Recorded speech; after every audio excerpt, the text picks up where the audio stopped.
الحمد للہ رب العالمین والصلاة والسلام علی سید الانبیاء والمرسلین اما بعد فاعوذ باللہ من الشیطان الرجیم بسم اللہ الرحمن الرحیم سبحان الذي اسرى بعبده ليلا من المسجد الحرام الى المسجد الاقصى الذي باركنا حوله لنريه من آیاتنا انه هو السمیع البصیر صدق اللہ العظیم اللہم صلی وسلم علی نبینا محمد رب اشرح لی صدری ویسر لی امری واحلل عقدۃ من لسانی یفقہوا قولی واجعل لی وزیرا من اہلی آمین یا رب العالمین۔ اللہ تعالیٰ کے فضل و کرم سے دور ترجمہ قرآن کا سلسلہ آگے بڑھا رہے ہیں اور قرآن حکیم کے 15ویں پارے کا آغاز کر رہے ہیں۔ سورہ بنی اسرائیل کا اب ہم مطالعہ شروع کر رہے ہیں۔ اس کا ایک اور نام سورۃ الاسراء بھی ہے، سورۃ الاسراء۔ اس صورت میں جیسے کہ نام سے ظاہر ہے کہ بنی اسرائیل کا بھی ذکر آئے گا، ہجرت کا بھی تذکرہ آئے گا، اور ہجرت مدینہ کے بعد کیونکہ یہود سے سابقہ پیش آنا ہے مدینہ شریف میں تو ان کے تعلق سے کلام ہے۔ اس صورت کے آغاز میں بھی اور اختتام پر بھی بنی اسرائیل کا ذکر آیا ہے۔ ایک اہم بات ہے کہ قرآن حکیم میں لفظ قرآن تقریباً 60 مرتبہ آیا ہے۔ قرآن حکیم میں لفظ قرآن تقریباً 60 مرتبہ آیا ہے، اور اس صورت میں 16 مرتبہ آیا ہے، 1/4 تقریباً کم و بیش۔ تو 60 مرتبہ لفظ قرآن پاک میں آیا، اس صورت میں 16 مرتبہ آیا ہے۔ مزید یہ ہے کہ جو ہماری تینوں بنیادی عقائد ہیں، توحید، آخرت، رسالت، ان کا تذکرہ بھی ہے، اور کیونکہ مدینہ شریف جانے کے بعد یعنی ہجرت کے بعد ایک معاشرہ قائم کرنے کا موقع ملے گا نبی اکرم علیہ السلام کو، تو اس معاشرے کے لیے بڑی اہم ہدایات اس مقام پر آ رہی ہیں۔ تیسرے اور چوتھے رکوع میں معاشرتی ہدایات ہمارے سامنے آئیں گی۔ یہ وہی باتیں جو تورات میں بھی عطا ہوئی تھی، جن کو 10 کمانڈمنٹس آف تورا کہتے ہیں۔ تورات میں عطا کیے گئے 10 بڑے بڑے احکامات، یہ ان کا قرآنک ورژن ہے جو ابھی ہم تیسرے اور چوتھے رکوع میں انشاءاللہ تعالی سمجھیں گے، جس کا حوالہ پہلے کئی مرتبہ دیا جا چکا ہے۔ اور کفار مکہ کے لیے تو عبرت کا بھی تذکرہ ہے، کیونکہ ہجرت کا ذکر بھی آ رہا ہے، تو گویا آخری دور مکہ مکرمہ کا، تو مکہ مکرمہ کے کفار جو وہاں پر موجود تھے ان کو بھی عبرت دلائی گئی ہے اللہ سبحانہ و تعالیٰ کی طرف سے۔ یہ چند نکتے تو تھے اس صورت کے تعارف کے اعتبار سے۔ اگلی بات ہے کہ اس کے بالکل آغاز میں واقعہ معراج کا جو زمینی حصہ ہے سفر کا، اس کا تذکرہ ہے۔ واقعہ معراج ہم جانتے ہیں دور نبوی میں مکی دور میں ہوا ہے، اور یہ نبی علیہ السلام کے عروج کی انتہا کا تذکرہ بھی ہے۔ اس کا ایک آسمانی حصہ ہے، وہ تو ذکر اشارتاً آتا ہے سورہ نجم میں 27 پارے میں۔ جو آسمانی حصہ ہے سفر کا، معراج کے واقعے کا، اس کی تھوڑی وضاحت آتی ہے سورہ نجم میں، جو کہ 27 پارے کی سورہ ہے، اس کی ابتدائی آیات میں۔ اور جو زمینی حصہ ہے اس کا ایک ہی آیت میں یہاں پر تذکرہ ہمارے سامنے آ رہا ہے۔ باقی واقع معراج کی جو تفصیلات ہیں وہ احادیث مبارکہ میں تفصیل سے ہمارے سامنے آتی ہیں، اور یہ بہت بڑا معجزہ ہے جو رسول اللہ صلی اللہ علیہ وسلم کو عطا کیا گیا۔ عقل کو تو ایک طرف رکھ دینا چاہیے، یہ اللہ کا کلام ہے جو سچا کلام ہے، جس میں اللہ سبحانہ و تعالی نے اس واقع معراج کی طرف اشارہ کیا، گو کہ تفصیلات ہمیں احادیث مبارکہ میں ملتی ہیں۔ اب آئیے سورہ بنی اسرائیل کا آغاز کرتے ہیں۔ بسم اللہ الرحمن الرحیم۔ سبحان الذي اسرى بعبده ليلا من المسجد الحرام الى المسجد الاقصى۔ پاک ہے وہ ذات اللہ سبحانہ و تعالیٰ کی جو رات کے تھوڑے سے حصے میں اپنے خاص بندے صلی اللہ علیہ وسلم کو مسجد حرام سے مسجد اقصیٰ تک لے گیا۔ الذی بارکنا حولہ، جس کے گرد و پیش میں ہم نے برکتیں رکھی ہیں، لنوریہ من آیاتنا، تاکہ ہم انہیں اپنی کچھ نشانیاں دکھائیں۔ انہ هو السمیع البصیر، بے شک وہ اللہ تعالیٰ خوب سننے والا، خوب دیکھنے والا ہے۔ سبحان، اس کا ترجمہ ہم کرتے ہیں پاک ہے۔ اللہ تعالیٰ کے ساتھ کوئی کمزوری وابستہ نہیں، کوئی عیب وابستہ نہیں، اللہ ہر عیب سے، کمزوری سے، زوال سے پاک ہے۔ تو واقعہ معراج بہت بڑا واقعہ ہے، لیکن اللہ تعالیٰ کے لیے کچھ مشکل نہیں ہے کہ رات کے قلیل حصے میں مسجد حرام سے مسجد اقصیٰ تک اللہ حضور کو لے گیا صلی اللہ علیہ وسلم، اور پھر وہاں سے 7 آسمانوں اور پھر رب سے ملاقات اور جنت کے نظارے، جہنم کے عذابوں کا دکھایا جانا اور کچھ تحائف حضور کو عطا کیا جانا، یہ سب کچھ اس واقعہ معراج کے دوران میں ہوا۔ اور رات کے قلیل حصے میں بعض روایات کے مطابق بستر بھی گرم رہا اور کنڈی بھی ہلتی رہی۔ ٹائم فیکٹر ہو گیا زیرو کا موبیش، سمجھ لیجئے بالکل زیرو ہو گیا، اور ساری کائنات کے اسرار اور رموز اور حقائق کی جو ہے وہ سیر اللہ تعالیٰ نے حضور کو کرا دی صلی اللہ علیہ وسلم۔ دوسری بات، بندے کو لے گیا۔ مگر خاص بندے، سب سے خاص بندے صلی اللہ علیہ وسلم۔ یہ بھی نوٹ کیجئے قرآن پاک میں حضور کی جہاں جہاں عظمتوں کا بیان آتا ہے وہاں لفظ بندہ، عبد ان کے لیے استعمال ہوا ہے۔ ہم عبد ہونے کو چھوٹا معاملہ سمجھتے ہیں، لیکن حضور کی عظمتوں کا ذکر جہاں جہاں قرآن پاک میں آیا وہاں لفظ عبد استعمال ہوا۔ یہ سورہ بنی اسرائیل، اس کے بعد آئے گی سورہ کہف، وہاں بھی عبد کا لفظ ہے بالکل آغاز میں۔ پھر سورہ فرقان آئے گی 19 پارے میں، وہاں بھی عبد کا لفظ حضور کے لیے استعمال ہوا صلی اللہ علیہ وسلم۔ مسجد حرام سے مسجد اقصیٰ، یہ مسجد اقصیٰ بھی بہت اہم جو ہے وہ اہمیت کی حامل ہے۔ 3 حرم ہیں ہمارے، حرمین تو ہم واقف ہیں، حرم مکہ اور حرم مدینہ، مگر تیسرا حرم ہے مسجد اقصیٰ، اور یہ 3 مسجدیں، مسجد حرام، مسجد نبوی اور مسجد اقصیٰ، جن کی زیارت کی نیت سے سفر کیا جا سکتا ہے، اور پھر ان مقامات کی عظمتوں کو، برکتوں کو احادیث مبارکہ میں رسول اکرم صلی اللہ علیہ وسلم نے بیان فرمایا۔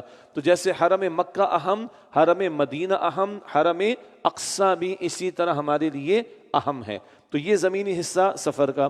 پھر یہاں حضور اکرم علیہ السلام نے تمام انبیاء اور رسول کی امامت فرمائی، تمام انبیاء کو پیش کیا گیا اور ان کی امامت حضور نے فرمائی صلی اللہ علیہ وسلم۔ تو یہ اعلان ہو گیا کہ اب امام کون ہے؟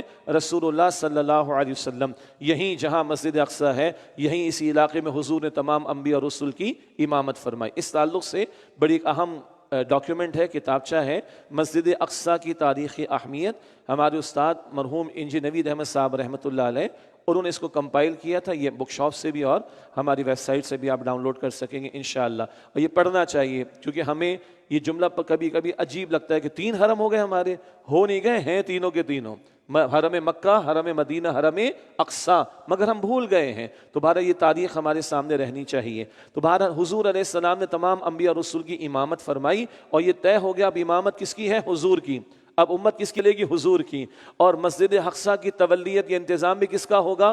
حضور کی امت کا صلی اللہ علیہ وسلم۔ اور تاریخی طور پر یہ معاملہ سیٹل تھا۔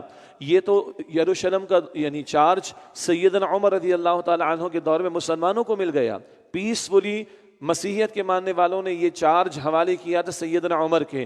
یہ تو پچھلی صدی میں بالفور ڈکلیریشن 1917 بدماشی کی برطانیہ نے اور فلسطین میں یہود کو آباد کروانے کا راستہ کھولا، اور 1948 میں بدماشی کی امریکہ نے، جس کی کنیز ہے UNO، اور اسرائیل کو UNO سے منظور کروایا، اور آج وہاں پر یہ غاصب بن کر بیٹھے ہوئے ہیں، ورنہ ان کا تو مسئلہ ہی نہیں تھا، یہ تو مسیحیت کے ماننے والوں مسلمانوں کے درمیان معاملہ تھا، اور انہوں نے یہ چارج حوالے کر دیا تھا سیدنا عمر کے رضی اللہ تعالی عنہ۔ یہ تاریخ ہمارے سامنے رہنی چاہیے۔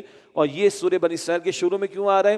حضور تشریف لے جائیں گے مدینہ شریف تو یہود کو بھی کلیئرٹی رہے، اب امت حضور کی چلے گی صلی اللہ علیہ وسلم، امامت حضور کی چلے گی صلی اللہ علیہ وسلم، تو بیت المقدس کا معاملہ بھی اس کی تولیت و نگرانی اور اس کا انتظام نبی اکرم علیہ السلام کی امت کے پاس ہوگا۔ الذی بارکنا حولہ، جس کے گرد و پیش میں ہم نے برکتیں رکھی۔ یہ سرزمین انبیاء کہلاتی، ہزاروں انبیاء، یہ شام و فلسطین کی سرزمین۔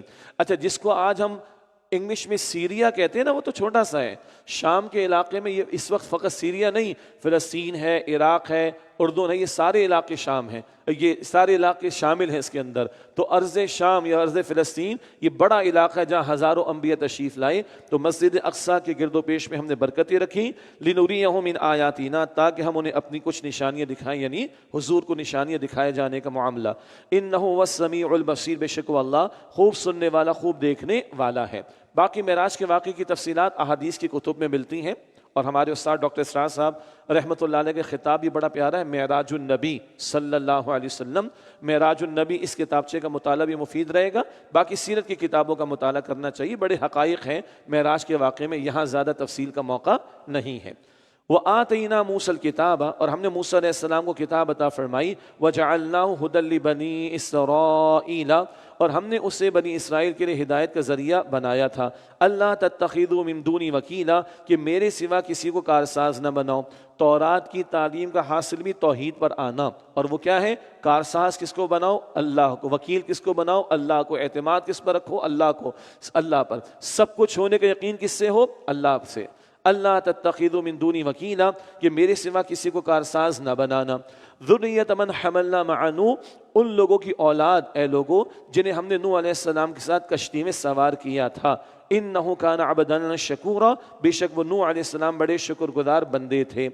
اچھا، نوح علیہ السلام کو آدم ثانی کہتے ہیں. آدم علیہ السلام تو ہمارے ابا جان ہیں، نوح علیہ السلام کو آدم ثانی سیکنڈ کہتے ہیں. کیوں؟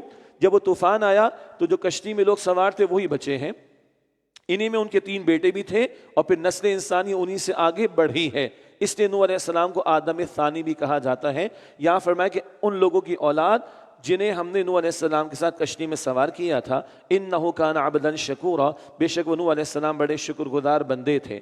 وقضینا الی بنی اسرائیل فی الکتاب، اور ہم نے بنی اسرائیل کو فیصلہ سنا دیا تھا کتاب میں، لتفسدن فی الارض مرتین، کہ تم زمین میں 2 مرتبہ ضرور فساد مچاؤ گے، ولتعلن علوا کبیرا، اور ضرور بہت بڑی سرکشی کرو گے. 2 مرتبہ فساد مچاؤ گے. جب فساد مچاؤ گے تو پھر پکڑ بھی آئے گی، عذاب بھی آئے گا، زوال بھی آئے گا. اس پر پھر ہمارے استاد ڈاکٹر اسرار صاحب نے بھی اور دیگر کچھ اسلاف اور بزرگوں نے بھی بنی اسرائیل کی تاریخ کو بیان کیا ہے، اور ساتھ ساتھ امت مسلمہ کی تاریخ کو بھی بیان کیا ہے. مولانا مودودی علیہ رحمہ کی تفہیم القرآن ہے، بعض تاریخی حقائق بڑے زبردست انہوں نے بیان کیے، وہاں بنی اسرائیل کی تاریخ مل جائے گی. البتہ پھر ہمارے استاد ڈاکٹر اسرار صاحب رحمۃ اللہ علیہ نے ایک کمپیریٹو اسٹڈی پریزنٹ کی ہے، بنی اسرائیل کی تاریخ اور رسول اللہ علیہ السلام کی امت کی تاریخ. بنی اسرائیل کے بھی 2 عروج اور 2 زوال ہیں، یہاں بھی اشارے آئیں گے، اور رسول اللہ علیہ السلام کی امت کے بھی 2 عروج اور 2 زوال ہیں. ایک کمپیریٹو اسٹڈی ہے. اور ڈاکٹر صاحب کبھی امریکہ میں تھے تو ایک آیت ان کو کلک ہوئی، بلکہ ایک حدیث سے مبارک جس کا حوالہ ہم پہلے دے چکے ہیں، اور اس کے نتیجے میں بڑے کہتے ہیں کہ میرے سامنے غور و فکر کے مواقع آئے ہیں. وہ حدیث ہم نے سورہ البقرہ میں بھی سمجھی تھی. اللہ کے نبی علیہ السلام نے فرمایا جامع ترمذی کی روایت میں، لَيَأْتِيَنَّ عَلَىٰ أُمَّتِي مَا أَتَىٰ عَلَىٰ بَنِي إِسْرَائِيلَ حَذْوَ النَّعْلِ بِالنَّعْلِ، لازماً میری امت پر وہ حالات آ کر رہیں گے جو بنی اسرائیل پر آئے تھے، جیسے ایک جوتا دوسرے جوتے کے بالکل مشابہ ہوتا ہے پیئر کی صورت میں، تو جو ان پر آیا تم پر بھی آئے گا. تو ڈاکٹر صاحب کبھی امریکہ میں تھے، یہ کلک ہوئی، پھر ڈاکٹر صاحب نے غور و فکر کیا تو یہ کمپیریزن بھی سامنے آیا. ایک تو وہ کہ جب ہم سورہ البقرہ کا مطالعہ کرتے تو پہلے بنی اسرائیل کی تاریخ آتی ہے، کرتوت تو ہماری بھی ویسے ہی ہو گئے. اور 2 ان حالات پر غور کیے جو اس رکوع میں آ رہے ہیں، بنی اسرائیل کی ہسٹری کو جب بیان کیا گیا اللہ تعالیٰ کی طرف سے، اور ڈاکٹر صاحب کہتے ہیں ہم نے غور کیا تو نظر آئے کہ جو تاریخ ان کی ہے عروج و زوال کی، وہی ہم پر بھی بیت رہی ہے نبی اکرم صلی اللہ علیہ وسلم کی امت پر. اب یہاں فرمایا کہ تم 2 مرتبہ فساد مچاؤ گے اور ضرور بہت بڑی سرکشی کرو گے. ترجمہ کرنے پہ تھوڑی سی ان کی تاریخ اور پھر اس کا ایک کمپیریٹو بالکل مختصر سا میں آپ کے سامنے رکھ دوں گا انشاءاللہ. باقی اس موضوع پر معاف کیجیے گا، کتابچوں کے حوالے زیادہ آ رہے ہیں. اس موضوع پر ایک کتابچہ بڑا قیمتی ڈاکٹر اسرار صاحب کا رحمۃ اللہ علیہ، تنظیم اسلامی کا تاریخی پس منظر. یہ ہماری جماعت ہے جس کی عمارت کی ذمہ داری بہرحال اب میرے کاندھوں پر ہے، لیکن بڑا قیمتی ڈاکیومنٹ ہے، تنظیم اسلامی کا تاریخی پس منظر. وہ تو بعد میں اس میں بات ہے کہ تنظیم اسلامی کہاں کھڑی ہے، یہ جماعت کیوں قائم ہوئی ہے، یہ الگ بحث ہے. لیکن بنی اسرائیل کی تاریخ اس کا بیان، پھر رسول اللہ علیہ السلام کی امت کی تاریخ اس کا بیان، یہ comparative study historical back ground کے ساتھ بہت کمال کا انالیسس ہے ڈاکٹر اسرار صاحب کا. یہ کتابچہ اس کا نام ہے تنظیم اسلامی کا تاریخی پس منظر. اب اگلی آیات کا ہم ترجمہ کر لیتے ہیں تھوڑی سی وضاحت کے ساتھ، پھر ان کے 2 عروج 2 زوال اور ہمارے 2 عروج اور 2 زوال کمپیریٹو مختصر میں آپ کے سامنے رکھ دوں گا انشاءاللہ. فرمایا وَقَضَيْنَا إِلَىٰ بَنِي إِسْرَائِيلَ فِي الْكِتَابِ، اور ہم نے بنی اسرائیل کو فیصلہ سنا دیا تھا کتاب میں، لَتُفْسِدُنَّ فِي الْأَرْضِ مَرَّتَيْنِ، کہ تم زمین میں 2 مرتبہ ضرور فساد مچاؤ گے، وَلَتَعْلُنَّ عُلُوًّا كَبِيرًا، اور ضرور بہت بڑی سرکشی کرو گے. فَإِذَا جَاءَ وَعْدُ أُولَاهُمَا، پھر جب ان دونوں میں سے پہلے وعدے کا وقت آیا، بَعَثْنَا عَلَيْكُمْ عِبَادًا لَنَا أُولِي بَأْسٍ شَدِيدٍ، تو ہم نے تم پر اپنے ایسے بندے بھیجے جو سخت لڑائی لڑنے والے تھے. فَجَاسُوا خِلَالَ الدِّيَارِ، پھر وہ گھروں کے اندر گھس گئے. وَكَانَ وَعْدًا مَفْعُولًا، اور یہ وعدہ پورا ہونا ہی تھا. یہ پہلے زوال کا دور ہے، بعد میں بھی عرض کر دوں گا یہ 587 قبل مسیح ہے، 587 بیفور کرائسٹ بی سی، عیسیٰ علیہ السلام سے 587 برس پہلے. اور یہ شخص تھا بخت نصر عراق سے آیا، یروشلم کی اینٹ سے اینٹ بجائی، بڑی تعداد میں لوگوں کو اس نے یہود کو قتل بھی کیا اور قید بھی بنایا. یہ پہلا ان کا زوال تھا. آگے فرمایا ثم رددنا لكم الكرة عليهم، پھر ہم نے تمہیں دوبارہ ان پر غلبہ دیا، وَأَمْدَدْنَاكُمْ بِأَمْوَالٍ وَبَنِينَ، اور ہم نے مال اور بیٹوں سے تمہاری مدد فرمائی، وَجَعَلْنَاكُمْ أَكْثَرَ نَفِيرًا، اور تمہیں تعداد میں زیادہ کر دیا۔ باری پھر گئی، پھر اللہ نے تمہیں عروج دیا۔ یہ عروج ہے ان کا دوسرا عروج۔ اب آپ کہیں گے پہلا کہاں گیا؟ وہ ہم پڑھ چکے ہیں، ابھی انالیسس میں اشارہ آ جائے گا انشاءاللہ۔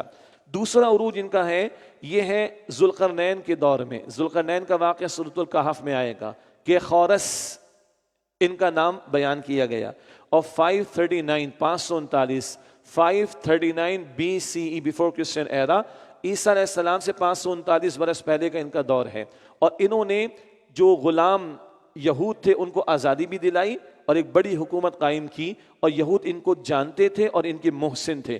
ان کے دور میں عروج آیا، اور کچھ عرصے کے بعد پھر حضرت عزیر علیہ السلام کا دور ہے، اور یہ 458 قبل مسیح کی بات ہے، 458 قبل مسیح کی بات ہے۔ عزیر علیہ السلام نے بھی خاصا ان کے اندر جو ہے وہ کام کیا ریوائول کا۔ یہ ان کے دوسرے عروج کا دور ہے۔ آگے فرمایا کہ ہم نے تمہیں مال اور بیٹوں سے مدد فرمائی، وَجَعَلْنَاكُمْ أَكْثَرَ نَفِيرًا، اور تمہیں تعداد میں زیادہ کر دیا۔ ان احسنتم احسنتم لانفسکم، اگر تم بھلائی کرو گے تو اپنے ہی فائدے کے لیے بھلائی کرو گے، اچھا عمل کرو گے تمہیں فائدہ ہوگا۔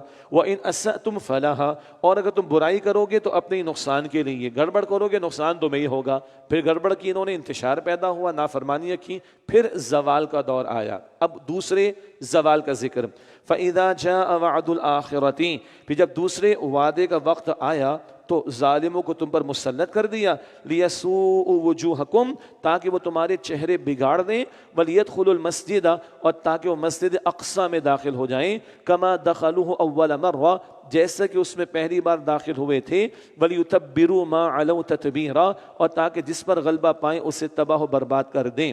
یہ دوسری مرتبہ ہوا، اور ان کا جو temple, the temple of Solomon, وہ گیا کہ گرا ہوا ہے، اور یہ دوسری مرتبہ معاملہ ہوا۔ یہ دوسرے زوال کا دور ہے۔ یہ وقت ہے عیسیٰ علیہ السلام کے 70 برس کے بعد۔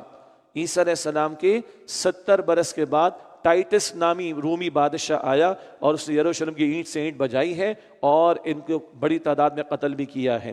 یہ ان کا دوسرا زوال تھا۔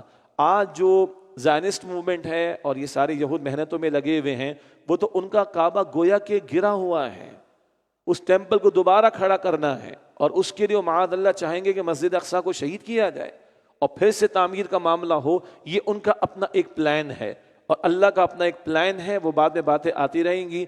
ساری دنیا سے یہود کا یہ گند جمع ہو رہا ہے اسرائیل میں، اور بہرحال مسلمانوں پر ابھی آفتیں اور بھی آنی ہیں، لیکن بالآخر سارے ایک جگہ جمع ہوں گے، اور ان کا لیڈر دجال نکل کر آئے گا، اور اس کو قتل کریں گے حضرت عیسیٰ علیہ السلام۔ اس کے بعد مسیحیت تو اسلام قبول کر لے گی، اور چن چن کر یہود کو قتل کیا جائے گا۔ لیکن بیفور دیٹ بہت کچھ ابھی ہم مسلمانوں کو بھگتنا ہے، جو کہ ہم بھگت رہے ہیں۔ سیدھی سی بات یہ ہے۔ یہ ان کا دوسرے زوال کا معاملہ آ گیا۔ اب آئیے ان کا انالیسس کر لیں۔ 2 عروج 2 زوال۔ پہلا عروج ان کا کب تھا ہم پڑھ چکے ہیں، طالوت، جناب طالوت کی بادشاہت۔ پھر ان کے بعد کون تھے؟ داؤد علیہ السلام۔ پھر ان کے بعد کون تھے؟ سلیمان علیہ السلام۔ یہ ان کی تاریخ کا پہلا دور ہے عروج کا۔ زوال، پہلا زوال وہ ہم نے پڑھ دیا آیت نمبر 5 میں۔ یہ بخت نصر بابل یعنی عراق سے آیا، اور بہت بڑی تعداد میں سے یہود کو قتل کیا، اور بہت سو کو گرفتار کر کے لے کے چلا گیا۔ یہ پہلی مرتبہ تباہیاں یروشلم میں مچی۔ یہ ان کا پہلا زوال۔ دوسرا عروج کہ خورس ذوالقرنین بادشاہ 539 قبل مسیح، 539 کرسچن بیفور کرسچن ایرا، BCE صحیح ٹرمینالوجی ہے۔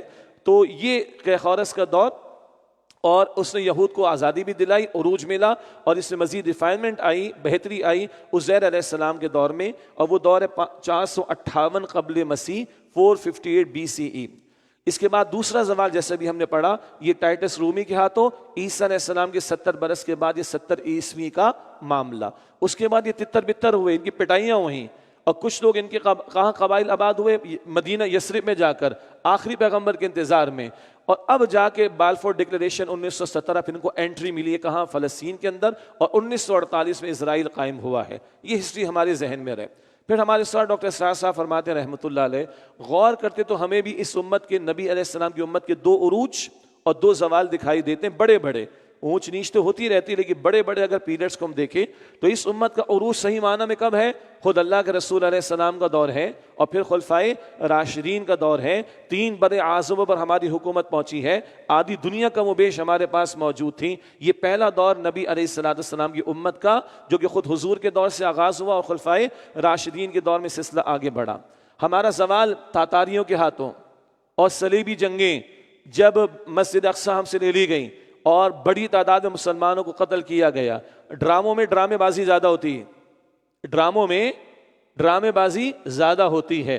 ہسٹری کو اس کے صحیح ریسورسز سے پڑھنا چاہیے، ورنہ ڈراموں میں ڈرامہ بازی بھی ہے، فنکاری بھی ہے، ایکٹنگ بھی ہے، اللہ گلہ بھی ہے، انٹرٹینمنٹ بھی ہے، گانے بھی ہیں، اور اس سے آگے کی چیزیں بھی ہیں۔ وہ ڈرامے ہیں، وہ ڈرامے بازی ہیں، ان کے بھی ڈراپ سین ہو چکے ہیں۔ میں ڈرامے کا نام ہی لینا نہیں چاہ رہا اس وقت، لیکن یہ تاتاریوں نے جو کچھ ہمارے ساتھ کیا ہے، اور پھر صلیبی جنگوں میں جو ہمارے ساتھ کچھ ہوا ہے، بہرحال یہ ہمارے زوال کا دور تھا اور بڑی ماریں ہمیں پڑی ہیں۔ اس کے بعد اللہ سبحانہ و تعالیٰ نے سلطنت عثمانیہ کھڑی کر دی۔ اللہ کی شان ہے آیا یورش تاتار کے افسانے سے، پاس با مل گئے کعبے کو صنم خانے سے۔ جن تاتاریوں نے ظلم و ستم کیا، ان کی اگلی نسلوں کو اللہ تعالیٰ نے اسلام کی توفیق دے دی، اور ترکان عثمانی، یہ سلطنت عثمانیہ جو قائم ہوئی، یہ بہرحال ہمارے ایک اور عروج کا دور آیا ہے، اور بڑے پیمانے پر اللہ سبحانہ و تعالیٰ نے ہمیں کامیابی عطا فرمائی۔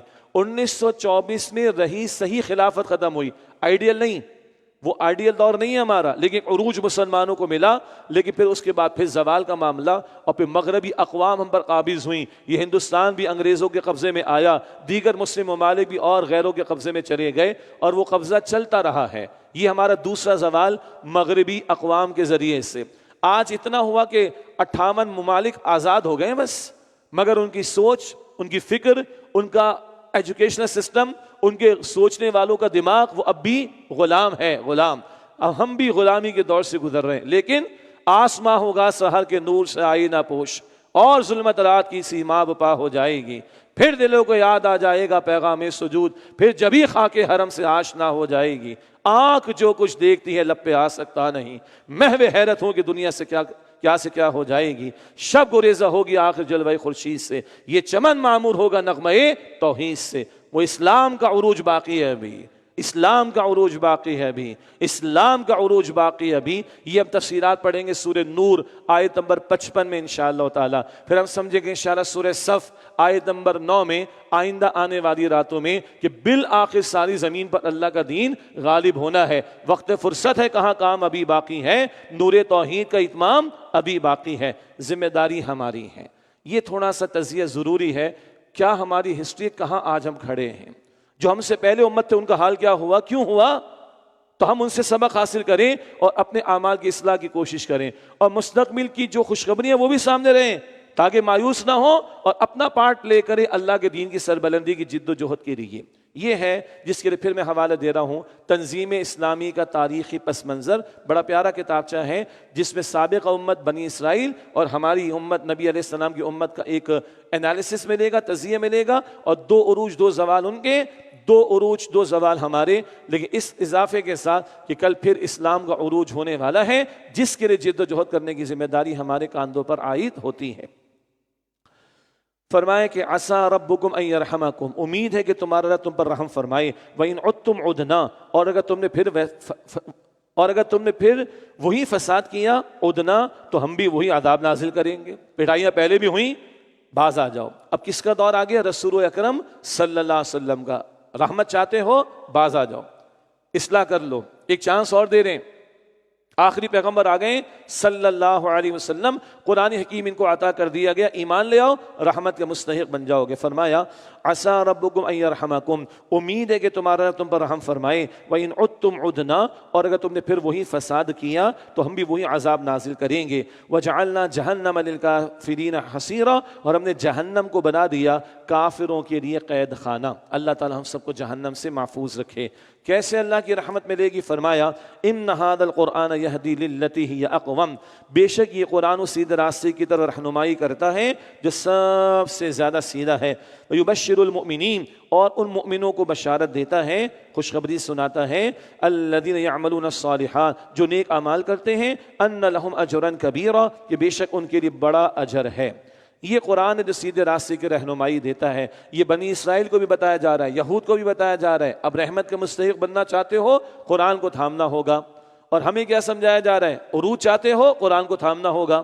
حضور نے فرمایا علیہ السلام, مسلم شریف کی روایت, ان اللہ یرفع بہذا الکتاب اقواما ویدع بہ آخرین, بے شک اللہ اس قرآن کی بدولت قوموں کو عروج عطا کرے گا اور ترک کر دینے کی وجہ سے ذلیل اور رسوا کر دے گا. آج ذلت کی وجہ بائی لارج کیا ہے؟ قرآن کو ترک کر دیا جانا. قرآن کو تھامو گے, یہ قرآن بشارت دیتا ہے, یہ سیدھے راستے کی رہنمائی کرتا ہے اور یہ بڑے اجر عظیم کی تمہیں بشارت دیتا ہے. لیکن تھامنے سے مراد صرف رمضان میں تراویح میں سن لینا نہیں, صرف ایک مرتبہ ترجمہ پڑھ لینا نہیں, بلکہ مستقل قرآن سے جڑے رہنا. پھر اس کو قرآن پزیس کر لے, ہم ایسے اس کی طرف مائل ہوں کہ قرآن ہمیں پزیس کر لے, پھر اس کائنات میں سب سے بڑی نعمت قرآن محسوس ہو, پھر وہ دل والا ایمان میں ایسر آئے, تم چلتے پھرتے مجسم قرآن نظر آؤ. اللہ اکبر. ام عائشہ نے فرمایا رضی اللہ عنہ حضور کے بارے میں علیہ السلام, کانا خلقہ القرآن, حضور کے اخلاق تو قرآن تھے. تم قرآن الفاظ میں تلاوت کرتے ہو, قرآن عمل میں دیکھنا تو محمد مصطفیٰ کو دیکھو صلی اللہ علیہ وسلم. آج ہی چلتے پھرتے قرآن نظر نہیں آ رہے, نہ نظر آئیں تو پھر اللہ کی مدد بھی ہمارے شامل حال ہوگی. ان ھذا القرآن یہدی للتی ہی اقوم, بے شک یہ قرآن اس راستے کی طرف رہنمائی کرتا ہے جو سب سے زیادہ سیدھا ہے. یبشر المؤمنین, اور ان مؤمنوں کو خوشخبری سناتا ہے, الذین یعملون الصالحات, جو نیک اعمال کرتے ہیں, ان لہم اجرا کبیرا, کہ بے شک ان کے لیے بڑا اجر ہے. وان الذین لا یؤمنون بالآخرۃ, اور بے شک جو لوگ آخرت پر ایمان نہیں رکھتے, اعتدنا لہم عذابا علیما, ہم نے ان کے لیے دردناک عذاب تیار کر رکھا ہے. وَيَدْعُ الْإِنسَانُ بِالشَّرِّ دُعَاءَهُ بِالْخَيْرِ, اور انسان برائی اسی طرح مانگنے لگتا ہے جیسا کہ بھلائی مانگتا ہے. وَكَانَ الْإِنسَانُ عَجُولًا, اور انسان بہت جلد باز ہے. یہ خاص اشارہ ان مشرکین کی طرف جو عذاب کے تقاضے کر رہے تھے کہ عذاب نازل کریں, عذاب نازل کریں, عذاب لا کے دکھائیں. ارے جلد بازی نہ کرو, تمہارے مانگنے پر یہ بھی تمہیں مل جائے تو تمہارا حشر نشر ہو جائے. اور انسان کیا ہے؟ بڑا جلد باز واقع ہوا ہے. وَجَعَلْنَا اللَّيْلَ وَالنَّهَارَ آیَتَيْن, اور ہم نے رات اور دن کو دو نشانیاں بنایا ہے. فَمَحَوْنَا آیَةَ اللَّيْلِ, پھر ہم نے رات کی نشانی کو تاریک بنایا. وَجَعَلْنَا آیَةَ النَّهَارِ مُبْصِرَةً, اور ہم نے دن کی نشانی کو روشن بنایا. لِتَبْتَغُوا فَضْلًا مِّن رَبِّكُمْ, تاکہ تم اپنے رب کا فضل یعنی رزق تلاش کرو. وَلِتَعْلَمُوا عَدَدَ السِّنِينَ وَالْحِسَابَ, اور تاکہ تم سالوں کی گنتی اور حساب معلوم کرو. یہ دن رات کی نشانیاں, یہ غور و فکر کا سامان بھی ہے. ہاں, دن اور رات میں تاثیر کا فرق ہے, تو اللہ نے تمہیں بھی چوائس دیا ہے نا, چاہو تو خیر کی طرف جاؤ, چاہو تو شر کی طرف جاؤ. یہ امتحان ہے اور دونوں کے نتیجے بھی مختلف ہوں گے. تو رات دن کی تاثیر الگ ہے, تمہارے اعمال مختلف تو تاثیر بھی مختلف ہوگی, نتیجہ بھی مختلف ہوگا. جبر نہیں, امتحان میں اللہ تعالیٰ نے تمہیں ڈالا. وَلِتَعْلَمُوا عَدَدَ السِّنِينَ وَالْحِسَابَ, اور تاکہ تم سالوں کی گنتی اور حساب معلوم کر سکو. وَكُلَّ شَيْءٍ فَصَّلْنَاهُ تَفْصِيلًا, اور ہم نے ہر شے کو خوب تفصیل کے ساتھ بیان فرما دیا ہے. یعنی ہدایت کے لیے جتنی بات ضروری ہے, جتنی باتیں ضروری ہیں, اللہ نے کھول کھول کر بیان کر دی. ہم خود دیکھ رہے ہیں ایک ہی موضوع کتنی مرتبہ آ رہا ہے, اللہ کو پہچاننے کے لیے, آخرت کو ماننے کے لیے, توحید کے درس کے لیے, شرک کی نفی کے لیے, بنیادی ہدایات بار بار آ رہی ہے نا. کھول کھول کر اللہ تعالیٰ نے اس کو بیان کیا. وَكُلَّ إِنسَانٍ أَلْزَمْنَاهُ طَائِرَهُ فِي عُنُقِهِ, اور ہم نے ہر انسان کا اعمال اعمال اس کی گردن میں لٹکا دیا ہے. وَنُخْرِجُ لَهُ يَوْمَ الْقِيَامَةِ كِتَابًا, اور ہم اس کے لیے قیامت کے دن نام اعمال کی کتاب نکالیں گے. يَلْقَاهُ مَنشُورًا, جسے وہ اپنے سامنے کھلا ہوا پائے گا. اقرأ کتابک, کہا جائے گا اپنے کتاب پڑھ لو. کفا بنفسک اليوم علیک حسیبا, آج تم خود ہی اپنا حساب لینے کے لیے کافی ہو. دو باتیں, اللہ نے گردن میں لٹکا دیا ہے نامہ اعمال. کیا مطلب؟ آج مائکرو چپ تک تو ہم پہنچ گئے نا, کتنا ڈیٹا آ جاتا ہے. اور یہ بھی ہمیں معلوم ہے کہ جانوروں کی ٹیشوز سے ماضی میں اسٹوریج ڈیوائسز بنا لی گئیں. تو اگلا اسٹیپ کیا ہے؟ ساری سائنٹیفک ریسرچ پہلے کس پر کرتے ہیں؟ جانوروں پر. اس کے بعد آئیڈینٹیفائی کچھ ہو جاتا ہے, انسانوں پر استعمال کرتے ہیں. تو اللہ کے لیے کیا مشکل کہ ہمارے وجود میں سے کچھ نکال دے. اور یہ کھالے بھی جواب دیں گی کل. سورہ حامیم سجدہ آیت نمبر 20 اور 21, یہ کھالے جواب دیں گی ہمارے خلاف. بندہ پوچھے گا لما شہید تم علینا, تم نے ہماری خلاف کیوں بولا؟ کھالے کہیں گی انطقنا اللہ الذی انطق کل شیء، اس اللہ نے جس نے ہر شے کو بولنے کی صلاحیت دی، اس اللہ نے ہمیں بولنے کی صلاحیت دی۔ تو اگر جانوروں کے ٹیشو سے اسٹوریج ڈیوائسز بنا لی ہیں تو اگلا اسٹیپ کیا ہے؟ کوئی مشکل؟ آج یہ باتیں سمجھ آ رہی؟ کوئی چپ یہیں سے اللہ نکال دے، سارا ڈیٹا اس پر اویلیبل ہو، اللہ پردے میں رکھ کر معاف کر دے۔ اللہ نے 1% بھی کھولا تو ہمیں پتہ ہے ہمارے بارے میں، اللہ پردے میں رکھ کر معاف کر دے بس۔ لیکن اقرأ کتابک، پڑھ لو اپنی کتاب کو، کفا بنفسک الیوم علیک حسیبا، آج تم خود ہی اپنا حساب لینے کے لیے کافی ہو۔ اللہ اکبر۔ ارے بندے کو تو پتہ ہے نا کہ وہ جھوٹا ہے، چور ہے، ڈاکو ہے، جو بھی ہے، لوگوں کو نہیں پتہ، بندے کو تو پتہ ہے نا۔ سورۃ القیامہ 29واں پارہ وہاں پڑھیں گے، بل الانسان علی نفسہ بصیرہ، انسان کو اپنے اوپر بصیرت حاصل ہے۔ چور کی چوری عدالت میں ثابت نہ ہوئی، چور کو تو پتہ ہے نا کہ چور ہے۔ ڈاکو کا ڈاکہ مارنا ہو گیا لیکن قابو میں نہیں آیا، مگر ڈاکو کو تو پتہ ہے ڈاکہ ڈالا اس نے۔ قوم کو لوٹنے والے نے خوب بنا لیا اور اس کا جرم ثابت نہیں ہوا۔ کیا کھلواڑ ہے نا۔ کل کسی کی فائلیں اوپن تھیں، آج بند ہیں، آج کسی اور کی کھل گئیں، تو کل کیا ہوگا؟ آج والوں کی بند ہو جائیں گی، کل والوں کی کھل جائیں گی۔ یہ میوزیکل چیری تو چل رہی ہے نا ادھر، کتنے بڑے بڑے سکینڈلز ہمارے سامنے۔ کوئی پکڑا گیا؟ کوئی نیشنل ایکسچیکر میں جہاں میرا اور آپ کا ٹیکس جاتا ہے کچھ ادھر سے نکل کے آیا ہے؟ تو ان کو پتا تو ہے نا جو بھی ہے، کیسے بادشاہ، کسی ہم نام نہیں دے رہے، چور کو پتا ہے چور کی چوری کی ہے، ڈاکو کو پتا ہے ڈاکے ڈالے ہیں، ہمیں اور آپ کو پتا ہے کہ ہم نے جھوٹ بولا ہے، یہ کیا وہ کیا۔ کفا بنفسک الیوم علیک حسیبا، آج تم خود ہی اپنا حساب لینے کے لیے کافی ہو۔ تو بہتر ہے کہ دنیا میں حساب کتاب صاف کر لیں۔ سیدنا عمر فرماتے رضی اللہ عنہ، حاسبوا من قبل ان تحاسبوا، اپنا اکاؤنٹ خود چیک کر لو، اپنی بیلنس شیٹ خود ٹائی اپ کر لو، اپنے حساب کتاب خود ہی کر لو، اس سے پہلے کہ کل تمہارا حساب لیا جائے۔ من اہتدی فانما یہتدی لنفسہ، جس شخص نے ہدایت قبول کی تو اس نے اپنے ہی فائدے کے لیے ہدایت قبول کی۔ ومن ضل فانما یضل علیہا، اور جو گمراہ ہوا تو اس کی گمراہی کا نقصان بھی اسی پر ہوگا۔ ولا تزر وازرۃ وزر اخری، اور کوئی بوجھ اٹھانے والا کسی دوسرے کے گناہوں کا بوجھ نہیں اٹھائے گا، ہر ایک کو اپنا جواب خود دینا ہے۔ ہاں، گناہ جاریہ کی حرکتیں جنہوں نے شروع کی، گناہ جاریہ کی حرکتیں جنہوں نے شروع کی، کون تھا پہلا؟ قابیل، یاد آیا؟ تو جو گناہوں کو پھیلا رہا ہے آگے جتنے کریں گے وہ تو بھگتیں گے، یہ پروموٹ کرنے والا، پھیلانے والا، لگانے والا بھی اس کے کھاتے میں بھی جائے گا۔ استغفر اللہ۔ لیکن ہر ایک نے جواب اپنا خود دینا ہے۔ ولا تزر وازرۃ وزر اخری، اور کوئی بوجھ اٹھانے والا کسی دوسرے کے گناہوں کا بوجھ نہیں اٹھائے گا۔ وما كنا معذبین حتی نبعث رسولا، اور ہم عذاب دینے والے نہیں ہیں جب تک کہ ہم رسول نہ بھیج دیں۔ یہ بات مستقل آئی ہے، اندھیرے میں اللہ عذاب نہیں دیتا قوموں کو، پیغمبر آتے ہیں، کتاب آتی ہے، احکام آتے ہیں، اتمام حجت ہوتا ہے، پھر بھی قومیں اڑی رہتی ہیں، پھر اللہ کی پکڑ آتی ہے، اندھیرے میں نہیں۔ وما كنا معذبین حتی نبعث رسولا، اور ہم عذاب دینے والے نہیں ہیں جب تک کہ ہم رسول نہ بھیج دیں۔ وَإِذَا أَرَدْنَا أَن نُهْلِكَ قَرْيَةً، اور جب ہم کسی بستی کو ہلاک کرنے کا ارادہ کرتے ہیں، امرنا مترفیہا، تو اس کے خوشحال لوگوں کو اطاعت کا حکم دیتے ہیں، فَفَسَّقُوا فِيهَا، پھر وہ اس کی بجائے اس بستی میں نافرمانیاں کرنے لگ جاتے ہیں، فَحَقَّ عَلَيْهَا الْقَوْلُ، تو ان پر عذاب کی بات ثابت ہو جاتی ہے، فَدَمَّرْنَاهَا تَدْمِيرًا، پھر ہم اسے تباہ و برباد کر دیتے ہیں۔ کیا مطلب؟ بگاڑ عام طور پر اوپر سے نیچے کی طرف آتا ہے، جو مترفین جن کو قرآن کہتا ہے خوشحال طبقہ، جن کے پیسے کی، دولت کی، اقتدار کی ریل پیل ہوا کرتی ہے، وہی مسیحیاں زیادہ سوچتی ہیں۔ یعنی آپ نے وہ ویڈیوز دیکھے ہوں گے نا، بڑا سا ایک لان ہے اور بڑے بڑے چلرز لگے ہوئے ہیں اور آرام سے اللہ گلہ ہو رہا ہے، چھوٹی سی بات ہے، یہ تو چھوٹی سی بات ہے۔ ایسے ایسے ہائی اپس ہیں کہ روزانہ 1.5 سے 2 لاکھ روپے کے فلاورز ان کو ڈیلی چاہیے، بس جب انٹری گھر میں ہو تو اسمیل ڈیفرنٹ آنی چاہیے ہر دن۔ چل رہا ہے شہر کراچی کے اندر، آئی پرسنلی نو، حرام خوری کی کوئی حد تو نہیں ہوتی نا پھر۔ تو یہ جو طاقتور طبقہ، صاحب اختیار، اکثر مال و دولت والے، یہیں سے بگاڑ شروع ہوتا ہے اور ایفیکٹ نیچے تک پھر جاتا ہے، پھر تباہی عام آتی ہے۔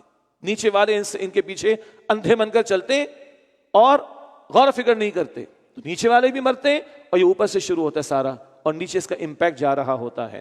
تو فرمایا کہ جب ہم کسی بستی کو ہلاک کرنے کا ارادہ کرتے ہیں تو اس کے خوشحال لوگوں کو اطاعت کا حکم دیتے ہیں، پھر وہ اس کی بجائے اس بستی میں نافرمانیاں کرنے لگتے ہیں تو ان پر عذاب کی بات ثابت ہو جاتی ہے، پھر ہم اسے تباہ و برباد کر دیتے ہیں۔ یہ اوپر سے بگاڑ نیچے کی طرف عام طور پر جاتا ہے۔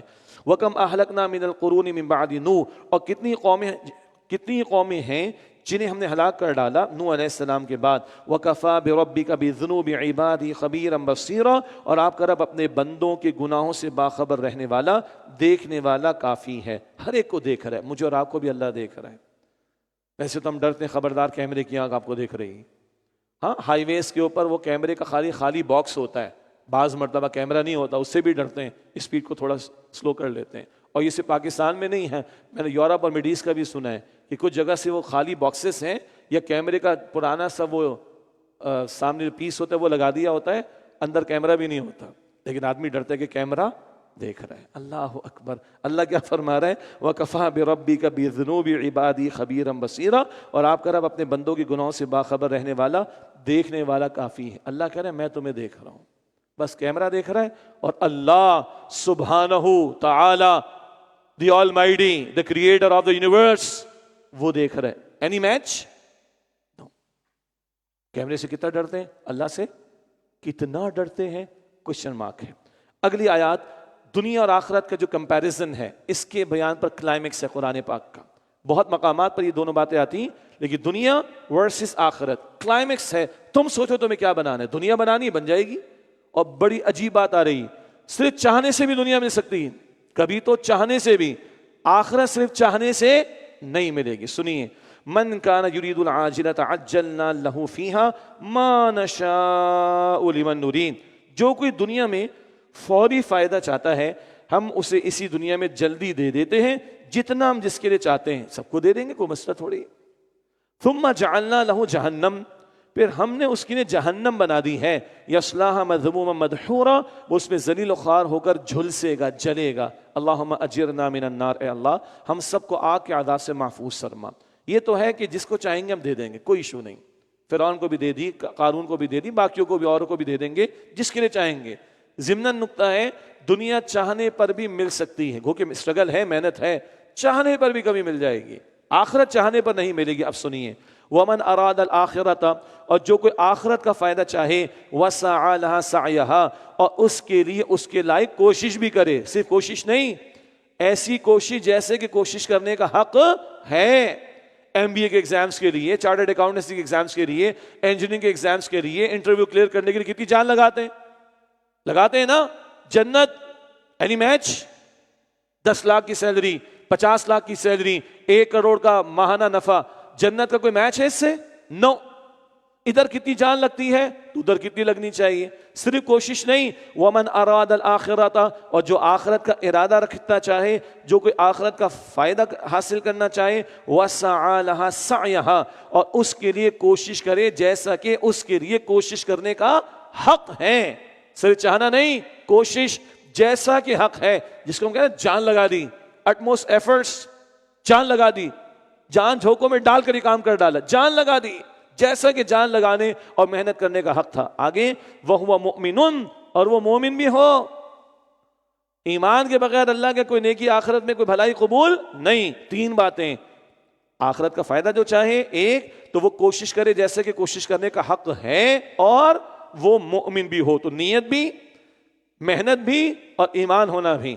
فَأُولَٰئِكَ كَانَ سَعْيُهُمْ مَشْكُورًا، تو ایسے لوگوں کی کوشش کی قدر کی جائے گی۔ اللہ ہمیں توفیق عطا فرمائے، اللہ ہمیں یقین عطا فرمائے۔ یہ مانگنے کی راتیں ہیں، یہ اپنے ٹارگٹس کو سیٹ کرنے کی راتیں ہیں، یہ اپنی نیتوں کو درست کرنے کی راتیں ہیں، یہ اپنے آبجیکٹس کو سیٹ یا کلیئر یا ریکٹیفائی کرنے کی راتیں ہیں۔ اللہ تعالیٰ ہمیں مانگنے والا اور عمل کرنے والا بنا دے۔ كُلًّا نُمِدُّ هَٰؤُلَاءِ وَهَٰؤُلَاءِ مِنْ عَطَاءِ رَبِّكَ، ہم ہر ایک کی مدد کرتے ہیں، ان کی بھی جو دنیا کے طلبگار ہیں اور ان کی بھی جو آخرت کے طلبگار ہیں، آپ کے رب کی بخشش سے۔ ہر ایک کو اللہ دے رہا ہے، وہ رحمان الدنیا ہے نا، دنیا میں رحمان سب کو دے رہا ہے، لیکن اصل اس کا اظہار کہاں ہوگا؟ آخرت میں رحیم الآخرہ۔ یہ ہم نے سورہ فاتحہ میں سمجھا تھا۔ وَمَا كَانَ عَطَاءُ رَبِّكَ مَحْظُورًا، اور آپ کے رب کی بخشش کسی سے رکی ہوئی نہیں ہے۔ انظر کیف فضلنا بعضهم على بعض، دیکھیے ہم نے ان میں سے بعض کو بعض پر کس طرح فضیلت دے رکھی ہے، کسی کو زیادہ کسی کو کم۔ یہ کیا ہے؟ دنیا کا نظام چلانے کے لیے مثال کئی مرتبہ آ گئی۔ اصل تمہاری فکر مندی کیا ہو، یہ نہیں کہ اس کے پاس بڑی گاڑی میرے پاس چھوٹی، اس کے پاس بنگلہ میرے پاس فلیٹ، اس کے بچے 25,000 والے اسکول میں، میرے بچے 2,000 والے اسکول میں، ان چکروں میں زیادہ نہ پڑو۔ اپنی سی جائز کوشش کر لو. یہ تو نظام ہے دنیا کا, سب لوگ ایک جگہ نہیں ہو سکتے. کراچی کی 5 بڑی یونیورسٹیز کو لے آئے, شہر کی 3 کروڑ کی آبادی کے سارے بچے جا سکتے ہیں وہاں پر؟ Practically is it possible? Impossible. تو اللہ نوز دی بیسٹ کہ دنیا کیسے چلانی, کسی کو زیادہ کسی کو کم, کلیئر, کوئی ایشو نہیں. اصل بات کہاں کی ہے؟ وَلَلْآخِرَةُ أَكْبَرُ دَرَجَاتٍ وَأَكْبَرُ تَفْضِيلًا, اور یقیناً آخرت درجات کے اعتبار سے بھی بہت بڑی ہے اور فضیلت کے اعتبار سے بھی بہت بڑی ہے. درجے بھی آخرت کے بڑے اور فضیلت بھی آخرت کی بڑی. کتنا تھا ابو جہل کے پاس, کتنا تھا ابو لہب کے پاس, کتنا تھا عقبہ بن ابی معیط کے پاس, اینڈ سو آن. اور بلال کے پاس کیا تھا؟ اپیرنٹلی رضی اللہ تعالیٰ nothing except the ایمان the تقوی. اور بلال کے در ہیں, حضور کہتے بلال تیرے قدموں کی آواز میں نے جنت میں سنی ہے صلی اللہ علیہ وآلہ وسلم. اور ابو لہب کو کیا ملی؟ سورہ لہب ملی. ابو جہل اس امت کا فرعون, حضور نے کہا قتل ہوا ہے جب یہ بدر میں, اس امت کا فرعون مرا ہے آج. اللہ اکبر کبیرہ. تو اللہ کے جو ورث ہے وہ ایمان کی ہے, تقوی کی ہے. پیسہ کم زیادہ یہ اللہ کا نظام اس نے بنایا دنیا کے اندر, نظام چلانے کے لیے ہے. ان چکروں میں زیادہ نہ پڑو, جالس نہ ہو, دل تنگ نہ کرو, جلن نہ پیدا کرو. آخرت بڑی ہے درجات کے اعتبار سے بھی اور فضیلت کے اعتبار سے بھی, اس کی فکر کرو. لا تجعل مع اللہ الہا آخر, اے مخاطب اللہ کے ساتھ دوسرا معبود نہ بنانا. فتقعد مذموما مخذولا, ورنہ تم ملامت زدہ اور بے سہارا بیٹھے رہ جاؤ گے. شرک تباہی کی طرف ہی لے جانے والا ہے.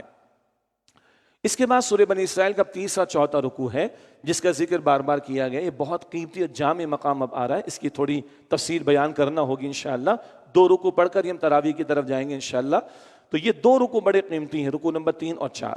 اس کا حوالہ کئی مرتبہ پہلے دیا گیا کہ قرآن پاک میں جا بجا معاشرتی ہدایات عطا کی گئی ہیں, اور پہلے ہم نے پڑھا ہے ان کو البقرہ آیت 83, اور پھر سورۃ النساء آیت 36, اور پھر سورہ انعام آیت 151-152 میں. یہ 3 مقامات قدر وضاحت کے ساتھ آئے ہیں. اب زیادہ وضاحت ہے, اور وہاں کہا تھا کہ تھوڑی وضاحت یہاں ہوگی, یعنی آج ان 2 رکوعوں کے بیان میں انشاءاللہ. نمبر 2, حضرت عبداللہ بن عباس رضی اللہ تعالیٰ عنہ فرماتے ہیں کہ جو تورات کے 10 بڑے بڑے احکام ہیں, 10 کمانڈمنٹس آف تورا, یہ ان کا قرآنک ورژن ہے.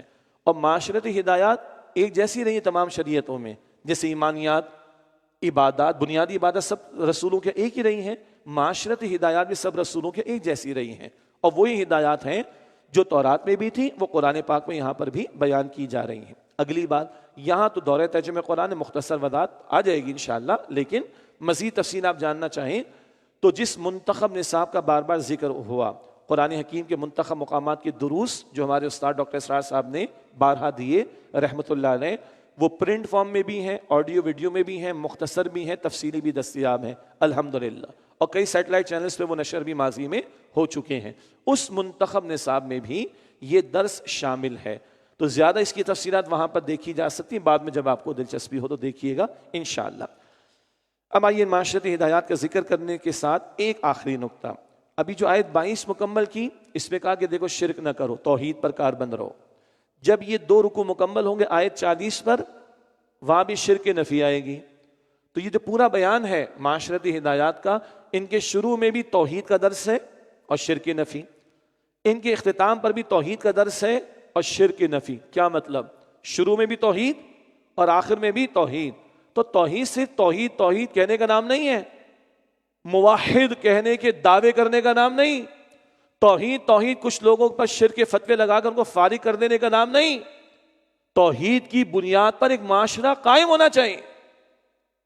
توحید تو وہ عقیدہ ہے جس کی بنیاد پر ایک معاشرہ قائم ہو. آج ہمارے توحید صرف عقیدی کی بحث میں رہ گئی, اور کچھ نے کہا ہم ہی موحد ہیں باقی سارے فارغ ہیں, انا للہ و انا الیہ راجعون, یہ بھی کافر ہے وہ بھی مشرک ہے, استغفر اللہ. اور عمل کے میدان میں یہ ہم زیرو اکثر و بیشتر. تو شروع اور آخر میں توحید کا بیان اور شرک نفی, درمیان میں یہ ہدایات ہیں. تو تم اگر واقعتاً توحید والے ہو تو تمہارے اعمال میں یہ معاشرت نظر آنی چاہیے, تمہارے کردار میں, تمہاری فیملی میں, تمہارے گھروں میں, تمہارے پڑوس میں, تمہارے رشتہ داروں میں, تمہاری انوائرمنٹ میں یہ معاشرت نظر آنی چاہیے. نہیں ہے تو قائم کرنے کی کوشش کرنی ہے. اور مدینہ شریف حضور جا رہے ہیں, یہ صورت عطا ہو رہی ہے, اور حضور نے تو معاشرہ قائم کر کے دکھایا ہے وہاں پر مدینہ شریف میں. اللہ ہمیں بھی توفیق عطا فرمائے کہ یہ معاشرہ جو قرآن چاہتا ہے اس کے قیام کی طرف پیش رفت ہو. پہلی وہ بات آ رہی جو سب پر لازم ہے، اور دوسری وہ بات آ رہی جو اکثر ہم میں سے منسلک ہیں اس بات سے۔ پہلی بات ہے اللہ کی عبادت، سب پر لازم ہے۔ دوسری بات ہے ماں باپ کے ساتھ حسن سلوک، اکثر کے والدین حیات ہوں گے الحمدللہ، بات ہو جائے گی بھی انشاءاللہ تعالی۔ تو اپنی ذات سے تو شروع کر دیں بھائی، پھر ہمارا گھر ہوگا، انوائرمنٹ ہوگی، قرب و جوار ہوں گے، اس میں بھی معاشرتی ہدایات کو امپلیمنٹ کرنا یہ ہماری ذمہ داری بنتی ہے۔ فرمایا وَقَضَىٰ رَبُّكَ أَلَّا تَعْبُدُوا إِلَّا إِيَّاهُ، اور آپ کے رب نے حکم فرمایا کہ تم اس کے سوا کسی کی عبادت نہ کرو، وَبِالْوَالِدَيْنِ إِحْسَانًا، اور والدین کے ساتھ عمدہ سلوک کرو، حسن سلوک کرو۔ یہ 5 مرتبہ کم و بیش یہ انداز قرآن پاک میں ہے۔ اللہ کی عبادت، سب سے بڑا حق تو اللہ کا ہے، نو کمپرومائز، سب نیچے، اللہ کا حق اوپر، پہلی بات۔ اور 5 مرتبہ قرآن پاک میں اللہ کے حق کے فوراً بعد ماں باپ کے حق کو بیان کیا گیا۔ ایک بڑا پیارا انالیسس ہے، خالق کون ہے؟ اللہ، مگر ہماری ولادت کا ذریعہ کون بنے؟ ماں باپ۔ رازق کون ہے؟ اللہ، ہمیں رزق پہنچنے کا ذریعہ کون بنے؟ ماں باپ۔ محافظ کون ہے؟ اللہ، ہماری حفاظت کا ذریعہ کون بنے؟ ماں باپ۔ گنتے چلے جائیے۔ اور آخری بات، اکثر بندے اللہ کی نعمتوں کو فور گرانٹیڈ لیتے ہیں، ناشکرے بنے رہتے ہیں۔ اسی طرح اکثر لوگ ماں باپ کے احسانات کو مال مفت، دلے بے رحم، فور گرانٹیڈ سمجھتے ہیں اور ان کو دھتکارتے ہیں، معاذ اللہ، اللہ محفوظ رکھے ہمیں۔ یہ تو ایک ذرا مشابہت نہیں کہیں گے، سمجھنے کے لیے نکتے ہیں کہ اللہ خالق اور ماں باپ ولادت کا ذریعہ ایک بات ہو گئی۔ 5 مرتبہ تو یہ بات آئی ہے، وَبِالْوَالِدَيْنِ إِحْسَانًا۔ البتہ اگلے الفاظ کیا ہیں؟ وہ ہیں خاص طور پر بڑھاپے میں، جب ماں باپ ایک یا دونوں بڑھاپے کو پہنچ جائیں تو ظاہری بات ہے وہ ایک ضد کی بات آ جاتی ہے، بیماری کا معاملہ آ جاتا ہے، بڑھاپے کی ایک کیفیت کا معاملہ ہوتا ہے، میموری بھی لاسٹ ہو جاتی ہے۔ یہ موقع ایسا ہوتا ہے کہ جب جوان اولاد کا امتحان زیادہ ہوتا ہے، تو اس بڑھاپے کے حوالے سے خاص بات فرمایا، اما یبلغن عندک الکبر، اگر تمہارے سامنے بڑھاپے کو پہنچ جائیں، احدہما او کلاہما، ان میں سے کوئی ایک یا دونوں، 5 باتیں آئیں گی، فلا تقل لہما اف، تو انہیں اف تک نہ کہنا۔ یہ اردو کا اف نہیں ہے، عربی کا ہے۔ ہاں، اردو کا اف کب نکلتا ہے؟ جب گھٹنا ٹیبل کے کارنر پہ لگ جاتا ہے، اف وغیرہ وغیرہ۔ اردو کا نہیں ہے، عربی کا ہے۔ عربی کا اف کیا ہے؟ ہلکی سی ناگواری کا اظہار بھی نہ ہو، کچھ کہنا بہت بڑی بات ہے، ماتھے پہ کوئی بل آ جائے بڑی بات ہے، چہرے کا رنگ بدل جائے بڑی بات ہے، یہ بھی بڑی بات ہے۔ یہ آخری بات سنا آپ نے؟ یہ بھی نہ ہو، اللہ اکبر کبیرہ، یہ اف ہے عربی کا۔ ہلکی سی ناگواری کا اظہار بھی نہ کرنا۔ او بھائی، یہ قرآن ہے، یہ اللہ کا کلام ہے، ماں باپ بڑھاپے میں بیچارے کچھ نہیں کر سکیں گے ہمارا، ٹھیک ہے، اللہ نہیں چھوڑے گا۔ ہاں، یہ جواب اللہ کو دینا ہے، ہم نے ماں باپ کو نہیں دینا ہے۔ Be clear about it. ماں باپ تو اولڈ ہاؤسز میں سڑ رہے ہوتے ہیں، ہم جا کے انٹرویو کرتے رہے میڈیا کے چینلز کے پروگرامز کے حوالے سے، تو ماں سے پوچھا، اماں کتنے؟ 4 بیٹے۔ بیٹا جوان، کدھر؟ کراچی میں، کھاتے بھی تھے؟ بالکل۔ ماں کیا میسیج ہے تمہارا ان کے لیے؟ بیٹا جان اللہ رکھے، ان کو سکھی رکھے۔ اللہ اکبر، یہ ماں ہیں، کچھ نہیں کریں گے وہ، اللہ نہیں چھوڑے گا، حکم اللہ نے دیا ہے۔ مفتی منیب الرحمان صاحب بزرگ ہیں ہمارے، بڑی پیاری بات انہوں نے کہی، یہ سمجھانے کے لیے علماء کہتے ہیں یہ حقوق اللہ، حقوق العباد ہیں۔ او بھائی، الٹیمیٹلی حقوق العباد بھی حقوق اللہ ہیں۔ بندوں کے ساتھ گڑبڑ کرو گے، بندے کیا کر لیں گے؟ اکثر کچھ نہیں کر پائیں گے، اللہ نہیں چھوڑے گا۔ حقوق العباد کی کوتاہی کا جواب کس کو دینا ہے؟ اللہ کو۔ تو بی کلیئر، اگر گڑبڑ ماں باپ کے ساتھ کر رہے ہو، جواب اللہ کو دینا ہے۔ خاص بڑھاپے میں زیادہ امکان ہوتا ہے، زیادہ امکان ہوتا ہے۔ بی کلیئر، محتاط رہو، اگر حیات ہے تو۔ چلے گئے تو بعد میں بات کر لیں گے انشاءاللہ۔ پہلی بات، فلا تقل لہما اف، تو انہیں اف بھی نہ کہنا، ولا تنہرہما، اور نہ ان کو جھڑکنا۔ 2 ڈگریاں تمہاری جیب میں آ گئیں، 4 پیسے تمہاری جیب میں آ گئے، تمہارے تیور بدل گئے، باپ کو سنا رہے ہو، ماں کو سنا رہے ہو، استغفر اللہ۔ ولا تنہرہما، اور نہ ان کو جھڑکنا، وقل لہما قولا کریما، اور ان سے ادب سے بات کرنا، نرمی سے بات کرنا۔ ماں باپ ہیں تمہارے، نرمی سے بات کرنا، دھتکارنا نہیں، بد کلامی نہ کرنا، غصے کا اظہار نہ کرنا۔ گھروں سے نکالنا تو بڑی بات ہے، چھوڑ کے چلے جانا تو بڑی بات ہے، تڑپتا چھوڑ کے چلے جانا تو بڑی ظالمانہ بات ہے۔ نرمی سے بات کرنا۔ وَاخْفِضْ لَهُمَا جَنَاحَ الذُّلِّ مِنَ الرَّحْمَةِ، اور شفقت کرتے ہوئے ان کے سامنے عاجزی سے جھکے رہنا. شفقت کرتے ہوئے ان کے سامنے عاجزی سے جھکے رہنا. جھکنا تو ایسا ہو جیسے غلام کھڑا ہو آقا کے سامنے.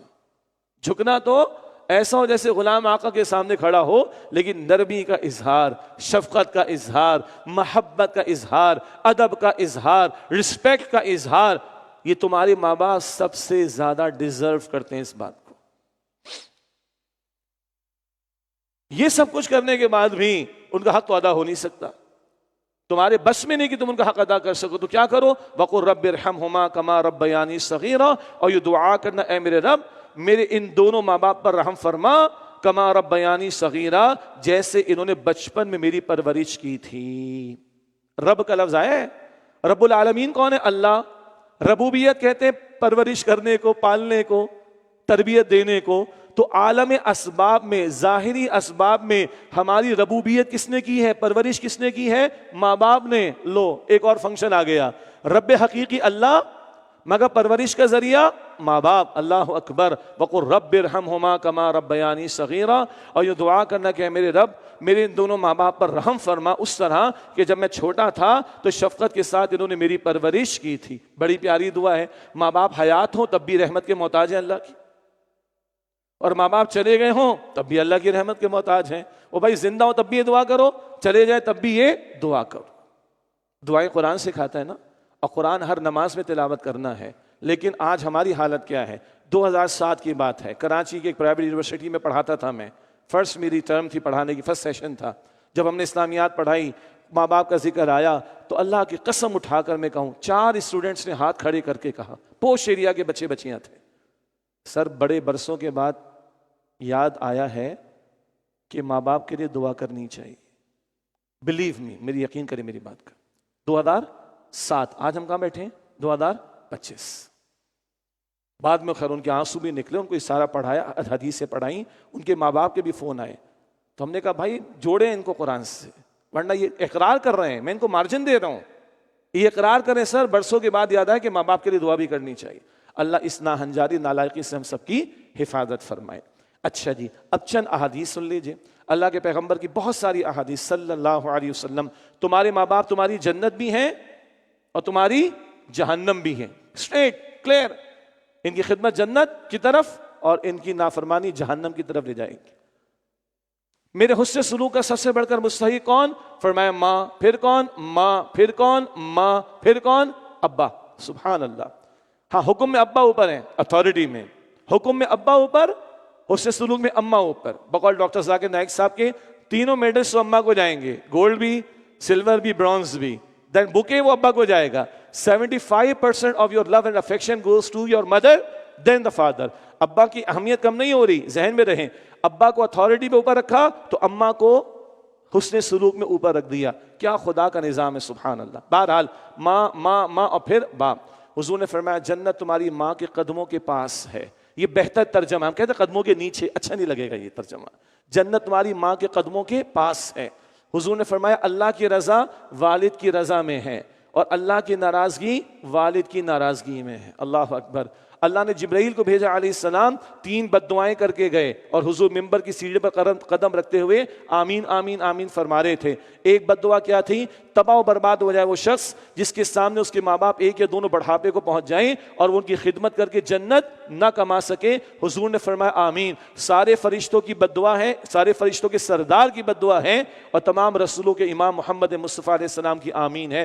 تباہ و برباد ہو جائے وہ شخص جس کے سامنے اس کے ماں باپ دونوں یا ایک بڑھاپے کو پہنچ جائیں اور وہ ان کی خدمت کر کے جنت نہ کما سکے. یہ ہمارے دین کا ورژن. قدر کرے اپنے ماں باپ کی. اگر حیات ہیں تو سبحان اللہ. ہمارے استاد نے فرمایا، ڈاکٹر اسرار صاحب نے رحمۃ اللہ علیہ، اللہ کے گھر کو دیکھو اجر ہے نا، اللہ کے گھر کو دیکھو اجر ہے نا، اور کس کو دیکھو تو اجر ہے؟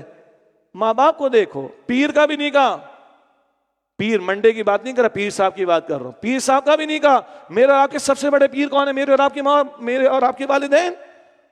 یا رسول اللہ میں 100 مرتبہ، بھائی تم 100 مرتبہ دیکھو، ہر مرتبہ دیکھنے پر اللہ مقبول حج کا ثواب عطا فرمائے گا، کوئی ایشو نہیں. سبحان اللہ. اللہ ہمیں قدر کرنے کی توفیق عطا فرمائے. اب ٹچی مسئلہ کیا ہے؟ ہم جیسوں کے والدین تو چلے گئے، اب ہم کیا کریں بھائی؟ تو پھر اللہ کے رسول نے کچھ اور بھی بتایا صلی اللہ علیہ وسلم، بڑا بھائی ہے تو اس کی خدمت کرو، بڑا بھائی باپ کی جگہ ہوتا ہے، چچا ہے تایا ہے خدمت کرو ان کی، نہیں ہے تو ابا کے دوستوں کی خدمت کرو، نہیں ہے ابا کے دوستوں کے بچوں کی خدمت کر لو، نہیں ہے ابا کسی بچے سے محبت کرتے اس بچے سے محبت کر لو، نہیں ابا کسی درخت کو پانی دیتے تھے اس درخت کو پانی دینا شروع کر دو، اور کیا چاہیے بتائیے، جاؤ اجر ملے گا تمہیں۔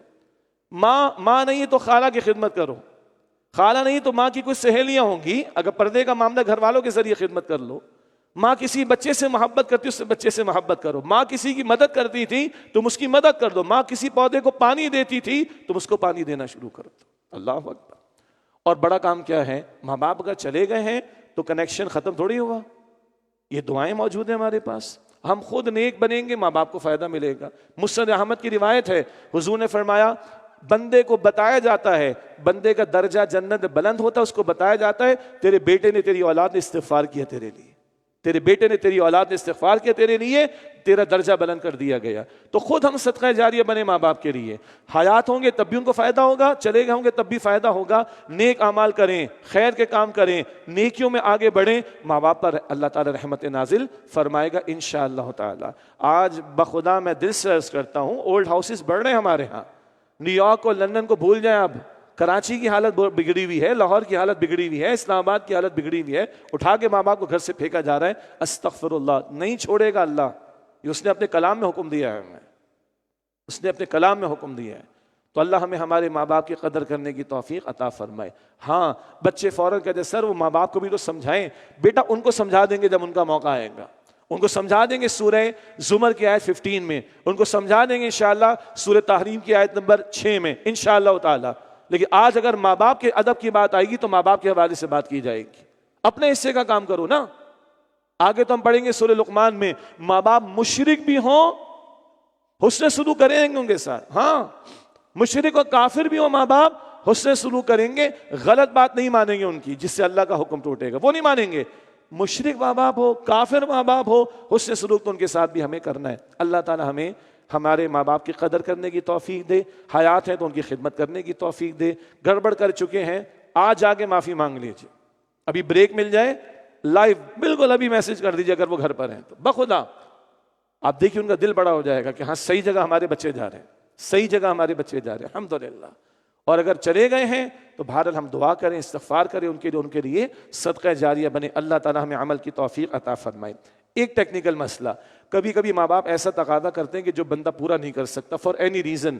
اللہ تعالیٰ فرما رہا ہے ربکم اعلم بما فی نفوسکم، تمہارا رب خوب جانتا ہے جو کچھ تمہارے دلوں میں ہے، ان تکونوا صالحین، اگر تم نیک ہو جاؤ، فإنہ کان للأوابین غفورا، تو بے شک وہ اللہ رجوع کرنے والوں کو بہت بخشنے والا ہے۔ تمہارے جی میں کیا ہے اللہ خوب جانتا ہے۔ اب اس میں کئی امکانات ہو سے، دو ایگزامپلس لے لے۔ ماں باپ ایسا تقاضا کر رہے ہیں کہ جس پر عمل کرنا بچے کے لیے اولاد کے لیے ممکن نہیں، مطلب وہ کسی بڑی مہنگی گاڑی کا تقاضا کر رہے فار ایگزامپل، بیچارے کی تنخواہ ہی نہیں اتنی، تب کیا کرے گا، ابا میرے بس میں نہیں، حرام میں تم وہ ڈال نہیں سکتا، تو یہ وہ ایسی شے کہ تمہارے بس میں نہیں۔ اسی طرح ایک بزرگ نے کہا بیٹا ایسے بھی سمجھانا چاہیے کہ ابا کو کولیسٹرول کا پرابلم ہے اور ابا کو بڑے مرغن کھانے بڑے پسند ہیں، اب وہ منگوائیں گے اور کھائیں گے تو بٹ نیچرل طبیعت خراب ہوگی نا، تو جان چھوڑاؤ کسی طرح آگے پیچھے ہو جاؤ۔ تو یہ وہ چیزیں ہیں جو بندہ عمل نہیں کر سکتا اس پر، یعنی یا تو پاسبل نہیں ہے یا نقصان ہو جائے گا۔ اور اگر ماں باپ کا تقاضا شریعت کے حکم کے خلاف ہو تو پھر ماں باپ نیچے، اللہ کا حکم اوپر۔ حدیث ابو داؤد شریف میں لا طاعۃ للمخلوق فی معصیۃ الخالق، مخلوق کی ایسی اطاعت جائز نہیں جس میں خالق کی نافرمانی ہوتی ہو۔ تو یہ اس کو ذہن میں رکھتے ہوئے سنیے، ربکم اعلم بما فی نفوسکم، تمہارا رب خوب جانتا ہے جو کچھ تمہارے دلوں میں ہے، ان تکونوا صالحین، اگر تم نیک ہو جاؤ، فإنہ کان للأوابین غفورا، تو بے شک وہ اللہ رجوع کرنے والوں کو بہت بخشنے والا ہے۔ اب ماں باپ سے بات آگے جا رہی ہے، رشتہ داروں کا اور دیگر لوگوں کے ساتھ اس سے سلوک کا حکم۔ وآت ذی القربى حقہ، اور رشتہ دار کو اس کا حق ادا کرو۔ اس آیت کا حوالہ سورہ نحل کی آیت 90 میں دیا گیا تھا، سورہ نحل کی آیت 90 جمعے کی خطبے والی آیت، اس آیت کا حوالہ دیا گیا تھا۔ کیا؟ رشتہ دار کو اس کا حق ادا کرو۔ سبحان اللہ، بڑا اپیلنگ انداز ہے۔ یہ تو دور کی بات ہے کہ وہ تمہارے سامنے ہاتھ پھیلائے، دور کی بات ہے، تمہیں پتا ہونا چاہیے تمہارے رشتہ داروں میں کون ڈیزرونگ ہے۔ انویسٹیگیشن کی ضرورت ہی نہیں ہوگی، پھر باقی لوگوں کی انویسٹیگیشن کرنا پڑتی۔ خود پہنچاؤ، ہاں، اور ان کا حق اور اپنا فرض سمجھ کر. آج کل تو آن لائن ٹرانزیکشنز بھی تو ہو جاتی ہیں، بڑا آسان ہے، جانا بھی نہیں پڑے گا فزیکلی. اپنا فرض اور ان کا حق سمجھ کے دو. اور حدیث شریف میں آتا ہے رشتہ داروں پر خرچ کرنے کا دوہرا ثواب ہے، ایک دینے کا ثواب اور ایک صلہ رحمی، رشتہ داری کا حق ادا کرنے کا ثواب بھی ملتا ہے. تو لسٹ میں پہلے رشتہ دار وآتی ذی القربى حقہ، اور رشتہ دار کو اس کا حق ادا کرو، والمسکین وابن السبیل، اور مسکین و مسافر کا حق بھی ادا کرو، ولا تبذر تبذیرا، اور فضول خرچی نہ کرو، مال بیجا نہ اڑاؤ. ان المبذرین کانوا اخوان الشیاطین، بے شک یہ فضول خرچی کرنے والے شیاطین کے بھائی ہیں. وکان الشیطان لربہ کفورا، اور شیطان اپنے رب کا بڑا ہی ناشکرا ہے. تبذیر کا ذکر آیا، بیجا اڑانا. ایک ہوتا ہے اسراف، پڑھ چکے ہیں سورہ اعراف کے دوسرے رکوع کے اختتام پر، انہ لا یحب المسرفین، اللہ اسراف کرنے والوں کو پسند نہیں کرتا.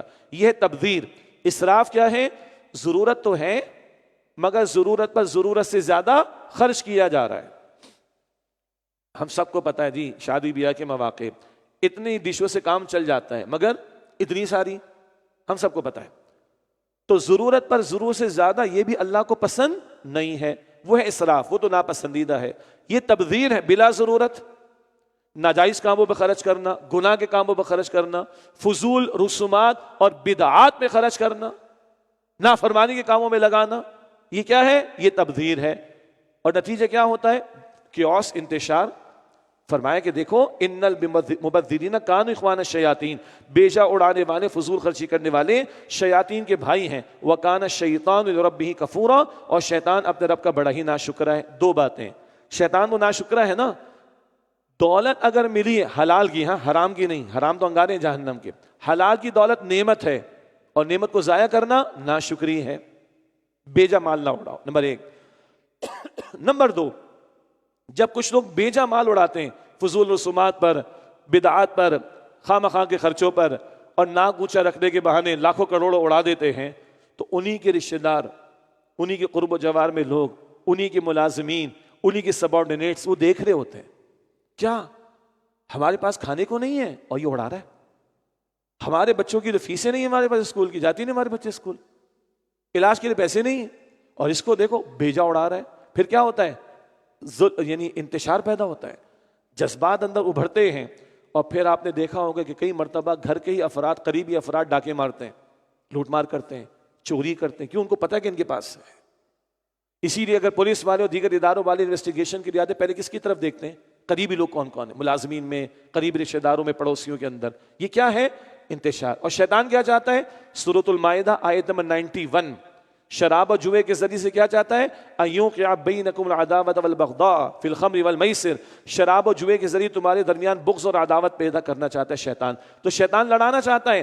شیطان ناشکرا ہے، مال بیجا اڑاؤ گے ناشکری ہے. اور شیطان لڑانا چاہتا ہے تمہیں اس طرح، جب تم مال بیجا اڑاؤ گے کچھ لوگوں کے اندر حسد، جلن پیدا ہوگا، اور اس کے نتیجے میں کیا ہوگا؟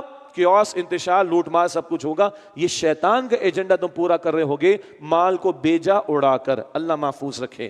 فرمایا وَإِمَّا تُعْرِضَنَّ عَنْهُمُ ابْتِغَاءَ رَحْمَةٍ مِّن رَّبِّكَ تَرْجُوهَا، اور اگر تمہیں منہ پھیرنا پڑے ان مستحقین سے اپنے رب کی رحمت یعنی خوشحالی کے انتظار میں جس کی تمہیں امید ہے، فَقُلْ لَهُمْ قَوْلًا مَيْسُورًا، تو اسے نرمی کی بات کہہ دیا کرو.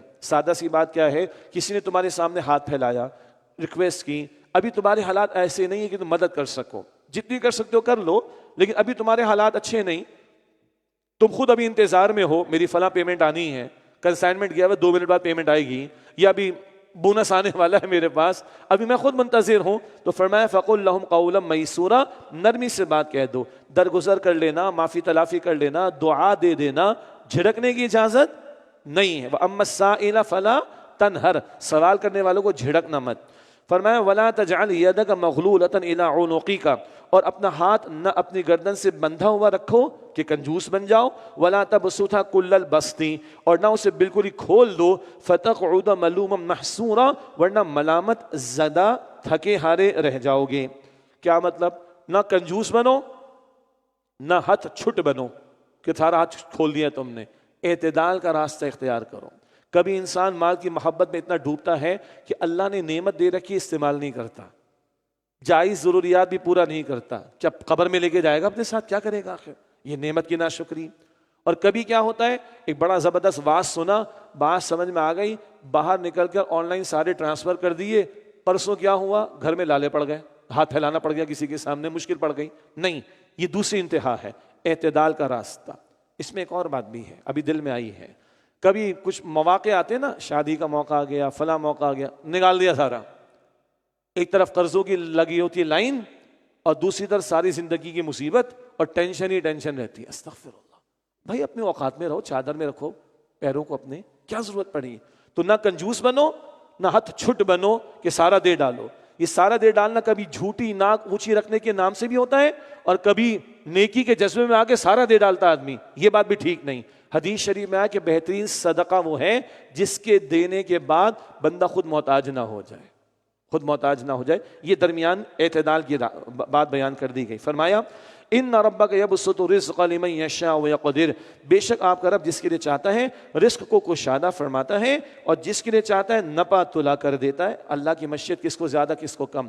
ہاں، بڑا ایک ٹچی معاملہ ہے، کبھی کبھی کسی نے ہمارے سامنے بات رکھی اور بالکل جینون کیس بھی ہے، دل بھی چاہ رہا ہے اس کی مدد کرے، لیکن ہمارے حالات اجازت نہیں دیتے، تو اللہ فرما رہا ہے رازق تم نہیں ہو، رازق کون ہے؟ اللہ۔ تم اپنے حصے کا کام کر لو، جتنے تم مکلف ہو ذمہ دار ہو اتنا کام کر لو، جتنی تمہاری کیپیسٹی ہے، کسی کے حالات کو بدل دینے کی ذمہ داری تم پر نہیں ہے۔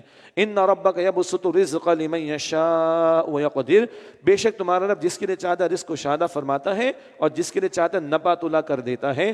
انہ کان بعبادی خبیرا بصیرا، بے شک وہ اللہ اپنے بندوں سے بہت باخبر، خوب دیکھنے والا ہے۔ یہ تیسرا رکوع ہوا، ایک رکوع اور پڑھیں گے، تھوڑی تفصیل ہے اس سے کہ ہم نے وعدہ کیا تھا کہ اس مقام پر تشریح آپ کے سامنے زیادہ رکھیں گے۔ 3-4 باتیں آگے وہ پہلے آ چکی ہیں، اس میں زیادہ تشریح نہیں ہوگی، یہ 2-3 باتیں ابھی ہیں جن کی تشریح کی ضرورت ہے۔ اگلا رکوع شروع ہوتا ہے، فرمایا وَلَا تَقْتُلُوا أَوْلَادَكُمْ خَشْيَةَ إِمْلَاقٍ، اور اپنی اولاد کو تنگ دستی کے خوف سے قتل نہ کرو۔ نَحْنُ نَرْزُقُهُمْ وَإِيَّاكُمْ، ہم انہیں رزق عطا فرماتے ہیں اور تمہیں بھی۔ إِنَّ قَتْلَهُمْ كَانَ خِطْئًا كَبِيرًا، بے شک ان کا قتل بہت بڑا گناہ ہے۔ یہ بات ہم نے پہلے بھی پڑھی، سورہ انعام آیت 151 152 میں یہی معاشرتی ہدایات کو ذکر وہاں بھی آیا۔ اور دوسری بات یہاں کہا کہ ہم انہیں بھی رزق دیتے ہو تمہیں بھی، وہاں فرمایا ہم تمہیں بھی رزق دیتے انہیں بھی، سب کا رازق اللہ ہے۔ اور 12ویں پارے کے شروع میں سورہ ہود کی آیت نمبر 6، 12ویں پارے کے شروع میں سورہ ہود کی آیت نمبر 6 میں ہم نے پڑھا ہر جاندار کے رزق کی ذمہ داری کس کے ذمہ کرم پر ہے؟ اللہ کے۔ اب ایک بات، ہمارے یہ حرکت بھی ہوتی ہے کہ جب ایک بچہ ماں کے بطن میں پرورش پاتا ہے، حمل ٹھہر گیا اور کچھ مہینے گزرے، پتہ چلا کہ یہ تو لڑکی ہوگی، تو پھر کیا کرواتے ہیں لوگ؟ ایبارشن کرواتے۔ اگر 4 مہینے کی وہ بچی ہو گئی ہے، 4 مہینے کی، اور 4 مہینے کے بعد جان بوجھ کر ایبارشن کروائے اسقاط حمل، یہ قتل کے برابر ہے، قتل کے برابر۔ کیوں؟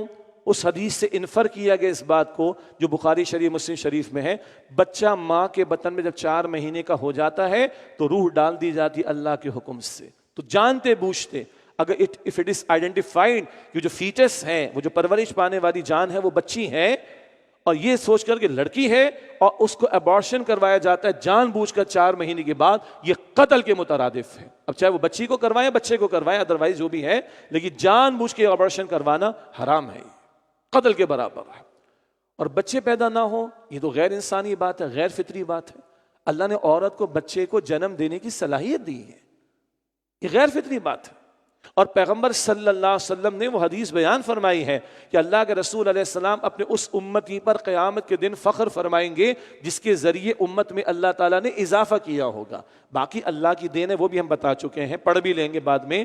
سورہ شورا آیت 49-50، اللہ جس کو چاہے بیٹے، جس کو چاہے بیٹیاں، جس کو چاہے دونوں، جس کو چاہے کچھ نہ دے، اللہ کا اختیار، لیکن اولاد نہیں چاہیے، بیٹیاں پسند نہیں ہیں، یہ تو غیر اسلامی روش ہے، اللہ محفوظ رکھے۔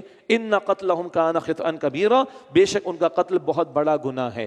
اس ذیل میں بھی یعنی جو اللہ کی صفت رزاقیت پر عدم اعتماد ہے نا، کہ ہم اپنے آپ کو رازق سمجھ بیٹھے، استغفر اللہ استغفر اللہ، یہ تو شرک کا معاملہ آ جائے گا۔ اللہ کی رزاقیت پر اعتماد نہ ہونا، یہ تو کفریہ معاملہ آ جائے گا۔ اللہ اکبر کبیرہ۔ اور پھر یہ قتل والا معاملہ، یہ تو قتل بہت بڑا جرم ہے۔ تو دو بڑے جرائم جمع ہو جاتے ہیں اس طرح کی حرکتوں کے اندر. ان قتلہم کان خطئا کبیرا، بے شک ان کا قتل بہت بڑا گناہ ہے. اب حرمت آبرو کی حفاظت کے لیے زنا پر پابندی فرمایا. ولا تقربوا الزنا، اور زنا کے قریب بھی نہ جاؤ. انہ کان فاحشہ، بے شک وہ کھلی بے حیائی ہے. وساء سبیلا، اور بہت برا راستہ ہے.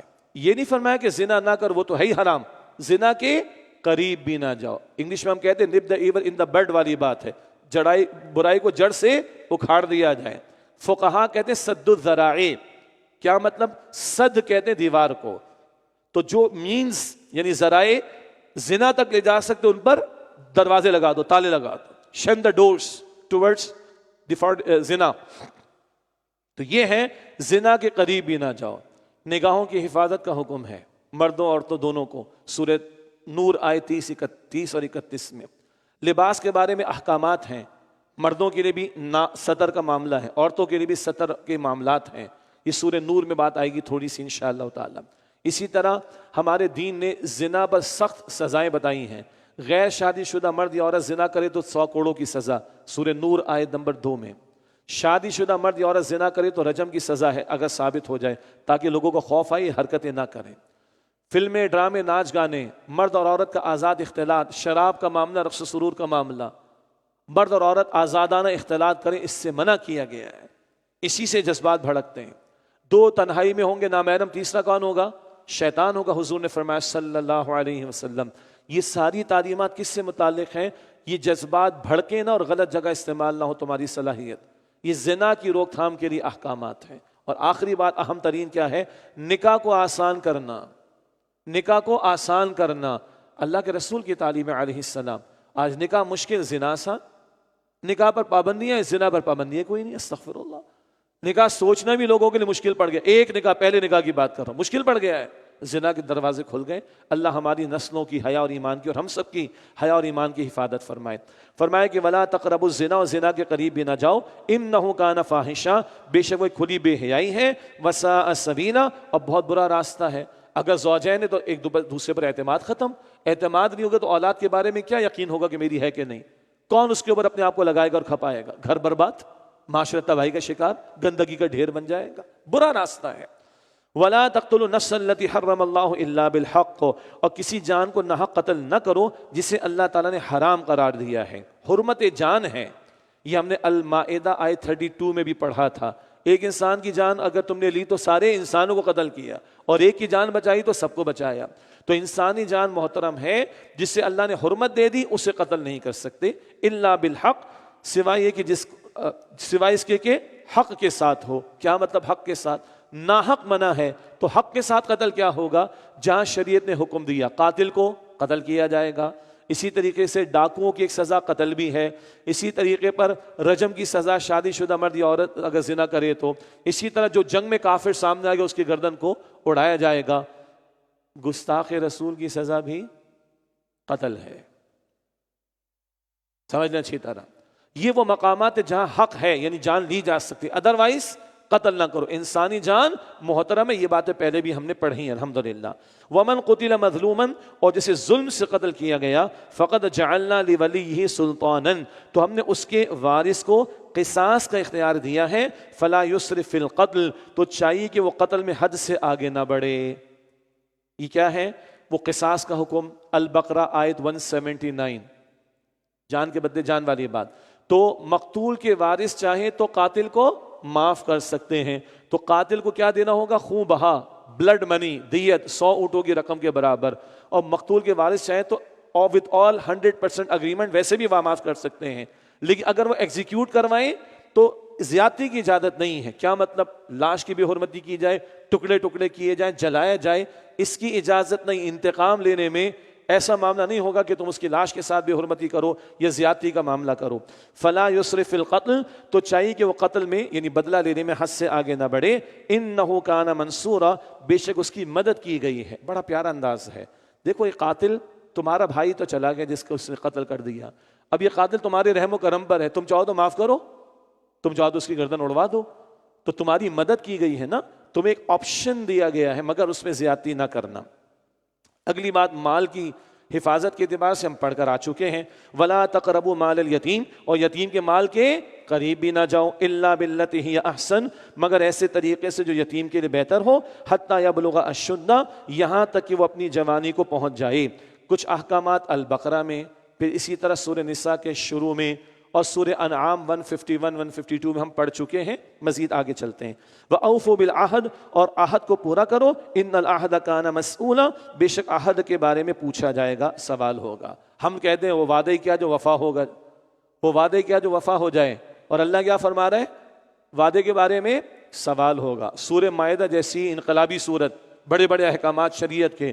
سورہ مائدہ کیسے شروع ہوتی ہے؟ یا ایھا الذین آمنوا اوفوا بالعقود، اے ایمان والو اپنے عقود، اپنے معاہدوں کو پورا کرو. اور ہم کہتے ہیں وہ وعدے کیا جو وفا ہو جائے. نہ، وعدے پورے کرو، وعدے کے بارے میں سوال ہوگا. وعدہ اللہ سے بھی ہے، وعدے ایگریمنٹس لکھے بھی جاتے ہیں افراد حکومتوں کے درمیان بھی. اور سنیے گا، وعدے اپنے آپ سے بھی. یا اللہ رمضان کے بعد بھی نماز پڑھوں گا، یا اللہ رمضان کے بعد بھی قرآن پڑھوں گا، یا اللہ رمضان کے بعد بھی غلط چیزوں کو چھوڑ دوں گا. کرتے ہیں نا اپنے آپ سے. وہ اللہ کو پتہ ہے، یہ مجھے پتہ ہے، اور آپ کو اپنے بارے میں پتہ ہے. تو اللہ سے، بندوں سے اپنے آپ سے وعدے پورے کرو. وَأَوْفُوا بِالْعَهْدِ، اور عہد کو پورا کرو. إِنَّ الْعَهْدَ كَانَ مَسْئُولًا، بے شک عہد کے بارے میں پوچھا جائے گا. وَأَوْفُوا الْكَيْلَ إِذَا كِلْتُمْ، اور ناپ کو پورا کرو جب بھی ناپو. وَزِنُوا بِالْقِسْطَاسِ الْمُسْتَقِيمِ، اور سیدھی ترازو کے ساتھ وزن کرو. ذَلِكَ خَيْرٌ وَأَحْسَنُ تَأْوِيلًا، یہ طریقہ بہتر ہے اور اس کا انجام بھی بہت عمدہ ہے. ناپ تول کا معاملہ یاد آ گیا. شعیب علیہ السلام کی قوم، اور یہ ترازو میں بھی ہے، یہ چھوٹے چھوٹے ایکوپمنٹس میں بھی ہے، یہ بجلی کے میٹر میں بھی ہے، یہ حقوق کے معاملات میں بھی ہے، یہ قوموں کے رویوں میں بھی ہے، اور یہ بندوں کا اللہ کے ساتھ معاملہ کرنا اس میں بھی ہے. وہ تفصیل ذہن میں رکھ لیجئے گا. ذَلِكَ خَيْرٌ وَأَحْسَنُ تَأْوِيلًا، یہ طریقہ بہتر ہے اور اس کا انجام بھی بہت عمدہ ہے. وَلَا تَقْفُ مَا لَيْسَ لَكَ بِهِ عِلْمٌ، اور ایسی شے کے پیچھے نہ پڑو جس کا تمہیں علم نہ ہو. اور ایسی چیز کے پیچھے نہ پڑو جس کا تمہیں علم نہ ہو. ان السمع والبصر والفؤاد کل اولئک کان عنہ مسئولا، بے شک کان اور آنکھ اور دل ان سب کے بارے میں پوچھا جائے گا. بہت انقلابی آیت ہے. جس بات کا علم نہ ہو اس کے پیچھے نہ پڑو. کیا مطلب؟ فضول باتیں نہ کرو، تکے نہ لگاؤ، بغیر دلیل بات نہ کرو، بغیر فیکٹس بات نہ کرو. اور سنیے، ہمارا کوئی عقیدہ ہو، ہماری کوئی سوچ ہو، ہمارا کوئی عمل ہو، دلیل کی بنیاد پر ہونا چاہیے. قرآن کریم کافروں سے کہتا ہے ہاتو برہانکم ان کنتم صادقین، اے اہل کتاب دلیل تو پیش کرو اگر تم سچے ہو. قرآن مشرکوں سے کہتا ہے شرک کی دلیل تو پیش کرو، نہیں ہے نا ان کے پاس. تو ہم ماننے والے ہیں نا، تو ہم سے دلیل نہیں مانگے گا. قرآن چلا آ رہا ہے، بچپن سے چلا آ رہا ہے، غلط سلط باتیں چلی آ رہی ہیں. کالی بلی گزر جائے گی سامنے سے تو کیا ہوگا؟ یہ ہو جائے گا. اپنی گاڑیاں چیک کر لیجئے گا، گاڑیوں کے پیچھے بلیک ریبن لگا ہوا ہے. کیوں لگا ہوا ہے؟ گاڑی کے پیچھے جوتا لٹکا ہوا ہے، کیوں لٹکا ہوا ہے؟ گھر کے دروازے پہ گھوڑے کی نال لگی ہوئی، کیوں لگی ہوئی؟ بچے کو ماں نے تیار کیا کسی دعوت میں لے جانے کے لیے، کالا ٹیکا لگاتی، کیوں لگاتی؟ کیا ہے آخر؟ کوئی تک ہے اس کی؟ کوئی دلیل ہے ہمارے پاس؟ عجیب بات ہے. کوا چلا رہے تو یہ ہو جائے گا، آنکھ پھڑک رہی تو وہ ہو جائے گا، ہاتھ میں کھجلی ہو رہی تو وہ ہو جائے گا. کہاں سے آ گیا؟ بھائی مسلمان ہیں ہم لوگ، اس عظیم قرآن کے ماننے والے ہیں. اور وہ قرآن کہتا ہے لا تقف ما لیس لک بعلم، جس کا بات کا علم اس کے پیچھے نہ پڑو. یہ ہفتہ کیسا رہے گا، ہوروسکوپ، ہاں یہ ہفتہ کیسا رہے گا، بھائی تجھے کس نے بتایا؟ بھائی سنیے، آپ مسکرا رہے ہیں، اللہ آپ کا مسکراتا رکھے. اللہ کے رسول نے فرمایا علیہ السلام، جس نے کسی نجومی کی بات کا یقین کیا اس نے اس کا انکار کیا جو محمد مصطفیٰ کو عطا ہوا ہے صلی اللہ علیہ وسلم. ہم لکیریں دکھا رہے ہیں اور ہاروسکوپ دیکھ رہے ہیں، یہ ہفتہ کیسا رہے گا. وہ گیا وقت تھا نا، پرانی سائیکل مریا سے طوطا لے ایک بندہ بیٹھا ہوتا تھا، 1 روپیہ لے کے آپ کی میری قسمت بتاتا تھا. تیری قسمت تجھے پتا نہیں، تو میری بتائے گا. اتنے ہم لوگ بے وقوف بن جاتے ہیں. اور ایسے ایسے جاہل لوگ ہمیں ملتے ہیں، اللہ اکبر، بڑے ویل ورسڈ ہیں اور جاہلوں کے پاس جا کر بیٹھ رہے ہوتے ہیں. لا تقف ما لیس لک، قرآن ہے بھائی، اللہ کا کلام ہے، انقلابی کلام ہے. یورپ تاریخ تھا، ہم نے روشنی دی ان کو. نہاتے نہیں تھے، ہاں گندے رہتے تھے، ہم نے ان کو صفائی ستھرائی سکھائی. ہاں فراغت کرنا نہیں آتی تھی، ان کو پتا چلا ہے مسلم شاور کیا ہوتا ہے. یس اور نو؟ ہم نے تاریخی میں ان کو روشنی دی تھی. اس کے بعد ہم سو گئے اور سو رہے ہیں. ہم تھے ہسپانیہ میں، اسپین میں یونیورسٹیز کس نے بنائی تھی؟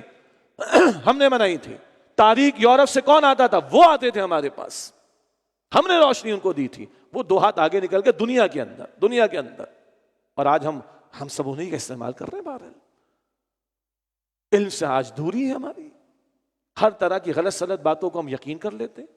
قرآن کہتا ہے نہیں، وَلَا تَقْفُ مَا لَيْسَ لَكَ بِهِ علم، اور ایسی شے کے پیچھے نہ پڑو جس کا تمہیں علم نہ ہو۔ إِنَّ السَّمْعَ وَالْبَصَرَ وَالْفُؤَادَ، بے شک کان اور آنکھ اور دل، كُلُّ أُولَٰئِكَ كَانَ عَنْهُ مسئولا، ان سب کے بارے میں پوچھا جائے گا۔ یہ صلاحیت اللہ نے دی ہے، غور کرو، حق کو سیکھنے کے لیے، سمجھنے کے لیے، عمل کرنے کے لیے، صحیح اور غلط میں تمیز کرنے کے لیے، تاکہ سیدھی راہ تمہارے سامنے، اس پر تم عمل کر سکو۔ وَلَا تَمْشِ فِي الْأَرْضِ مَرَحًا، اور زمین میں اکڑ کر مت چلو۔ إِنَّكَ لَن تَخْرِقَ الْأَرْضَ، بے شک نہ تو تم زمین کو پھاڑ سکتے ہو، وَلَن تَبْلُغَ الْجِبَالَ طُولًا، اور نہ لمبائی میں پہاڑوں کو پہنچ سکتے ہو۔ ذرا 2 انچ اوپر ہو کر کیا ہو جائے گا؟ تم ہمالیہ کے برابر ہو جاؤ گے، کیڈو کے برابر ہو جاؤ گے۔ ذرا 2 پیر زور سے مار کر تم کیا کھڈا کر دو گے زمین کے اندر؟ تو تم ہو کیا؟ تمہاری اوقات کیا ہے؟ ما هو الانسان، بڑا پیارا ایک عربی میں جملہ تھا، ما هو الانسان من التراب اور علی التراب اور الی التراب اور فی التراب۔ تراب مٹی کو کہتے ہیں، مٹی سے بنا ہے، مٹی پہ چل رہا ہے، مٹی کی طرف جائے گا، مٹی مٹی ہو جائے گا۔ اوقات کیا ہے تمہاری؟ کس بات کی اکڑ ہے؟ یہ سانس اللہ روک دے، لگ پتہ جائے تمہیں، ہاں کمر اگر اٹک جائے تو لگ پتہ جائے تمہیں، ہوتا ہے کہ نہیں ہوتا؟ کس بات کی اکڑ ہے؟ نہ تم زمین کو پھاڑ سکتے ہو، نہ پہاڑوں کی بلندیوں کو پہنچ سکتے ہو۔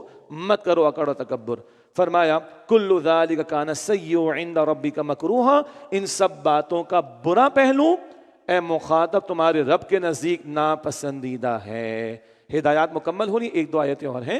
یہ جو جتنی باتیں آ گئیں، ان میں جو ان سب باتوں کا برا پہلو ہے وہ تمہارے رب کے نزدیک ناپسندیدہ ہے۔ برا پہلو مثلا ماں باپ کے ساتھ اس سے سلوک کرنے کا حکم، اگر برا سلوک کریں گے تو برا پہلو ہو جائے گا، ٹھیک ہو گیا؟ وعدے کو پورا کرنے کا حکم ہے، پورا نہ کیا جائے تو یہ برا ہو جائے گا۔ زنا سے رکنے کا حکم دیا گیا ہے، یا زنا تک جانے والے جو راستے ان سے رکنے کا حکم دیا گیا ہے، ان پر جاؤ گے تو یہ برا ہو جائے گا۔ اس معنی میں کل ذالک کان سیئ عند ربک مکروہا، ان سب باتوں کا برا پہلو تمہارے رب کے نزدیک ناپسندیدہ ہے۔ ذالک مما اوحی الیک ربک من الحکمہ، یہ حکمت کی ان باتوں میں سے ہیں جو آپ کے رب نے آپ پر وحی فرمائی ہیں۔ قرآن پاک میں بھی حکمتیں بیان ہوئیں، احکام کی حکمتیں بیان ہوئیں، اس سے محسوس ہوتا ہے کہ حکمتیں، وزڈم، دانائی کی باتیں قرآن پاک میں بھی ذکر کی گئیں۔ فرمایا وَلَا تَجْعَلْ مَعَ اللَّهِ إِلَٰهًا آخر، اور اے مخاطب اللہ کے ساتھ کوئی دوسرا معبود نہ بنانا، فَتُلْقَىٰ فِي جَهَنَّمَ مَلُومًا مَدْحُورًا، ورنہ تم ملامت کیے ہوئے، دھتکارے ہوئے جہنم میں ڈالے جاؤ گے۔ پھر شرک کی نفی آ گئی۔ أَفَأَصْفَاكُمْ رَبُّكُمُ الْبَنِينَ، کیا تمہارے رب نے تمہیں بیٹوں کے لیے چن لیا ہے؟ وَاتَّخَذَ مِنَ الْمَلَائِكَةِ إِنَاثًا، اور اپنے لیے اس نے فرشتوں کو بیٹیاں بنا لیا۔ انکم لتقولون قولا عظیما، یقیناً تم بہت بڑی سخت بات کہہ رہے ہو۔ یہ شرک کی نفی آ گئی۔ وہ 2 باتیں دہرا لیں، جب یہ تیسرا رکوع شروع ہوا اس سے پہلے بھی، اور یہ چوتھا رکوع ختم ہوا اس میں اختتام پر بھی توحید کا درس اور شرک کی نفی۔ تو توحید کی بنیاد پر معاشرہ قائم ہونا چاہیے، ایک۔ اور آخری بات جو ہمارے استاد ڈاکٹر اسرار صاحب کے دروس ہیں منتخب نصاب کے عنوان سے، ان میں یہ مقام شامل ہے۔ بہت تفصیلات وہاں پر آپ کو انشاءاللہ تعالی ملیں گی۔ اللہ تعالی ہمیں عمل کی توفیق عطا فرمائے۔ وآخر دعوانا ان الحمد للہ رب العالمین۔ 4 رکعت ہی ادا کریں گے انشاءاللہ تعالی، ٹھیک ہے؟ اللہ آپ کو اچھا رکھے۔ بس یہ مقام ہیں کچھ ایسے کہ جن میں تھوڑی تفصیل زیادہ ہوتی ہے۔ اللہ آپ کو جزائے خیر عطا فرمائے۔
سبحان الذي يسرى بعبده ليلا من المسجد الحرام إلى المسجد الأقصى الذي باركنا حوله لنريه من آياتنا إنه هو السميع البصير وآتينا موسى الكتاب وجعلناه هدى لبني إسرائيل ألا تتخذوا من دوني وكيلا ذرية من حملنا مع نوح إنه كان عبدا شكورا وقضينا إلى بني إسرائيل في الكتاب لتفسدن في الأرض مرتين ولتعلن علوا كبيرا فإذا جاء وعد أولاهما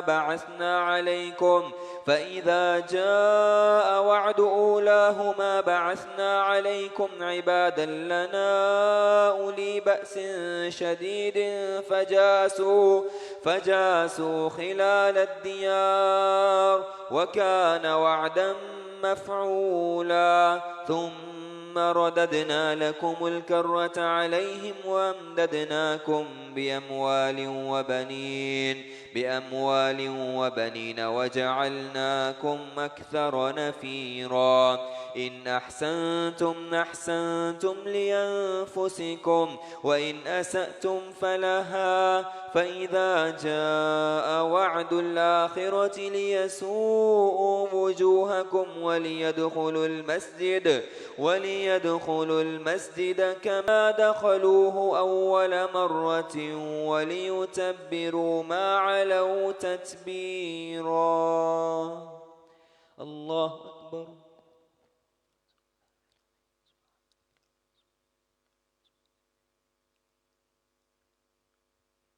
سمع الله لمن حمده.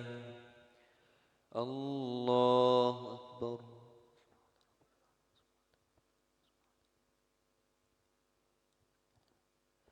الله أكبر. الله أكبر.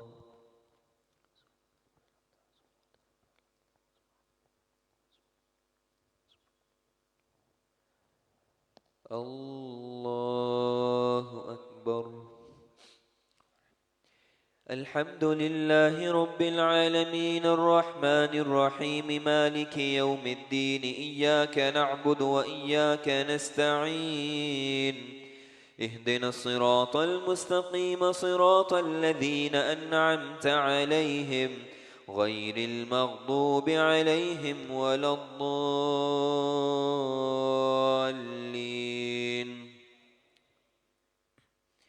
عسى ربكم أن يرحمكم وإن عدتم عدنا وجعلنا جهنم للكافرين حصيرا. إن هذا القرآن يهدي للتي هي أقوم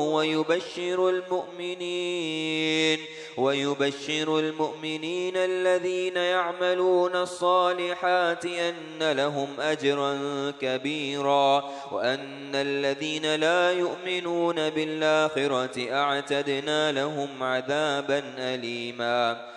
ويدعو الإنسان بالشر دعاءه بالخير وكان الإنسان عجولا. وجعلنا الليل والنهار آيتين فمحونا آية الليل وجعلنا آية النهار مبصرة لتبتغوا فضلا من ربكم ولتعلموا عدد السنين والحساب وكل شيء فصلناه تفصيلا. وكل إنسان ألزمناه طائره في عنقه ونخرج له يوم القيامة كتابا يلقاه منشورا. اقرأ كتابك كفى بنفسك اليوم عليك حسيبا. من اهتدى فإنما يهتدي لنفسه ومن ضل فإنما يضل عليها ولا تزر وازرة وزر أخرى وما كنا معذبين حتى نبعث رسولا وإذا أردنا أن نهلك قرية أمرنا متر فيها ففسقوا فيها فحق عليها القول فدمرناها تدميرا وكم أهلكنا من القرون من بعد نوح وكفى بربك بذنوب عباده خبيرا بصيرا. الله أكبر.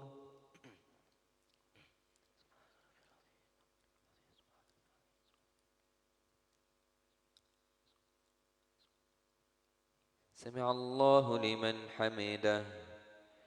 الله أكبر.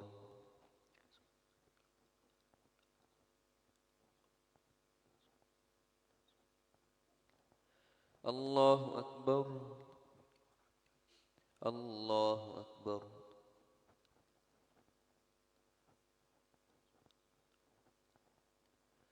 الله أكبر.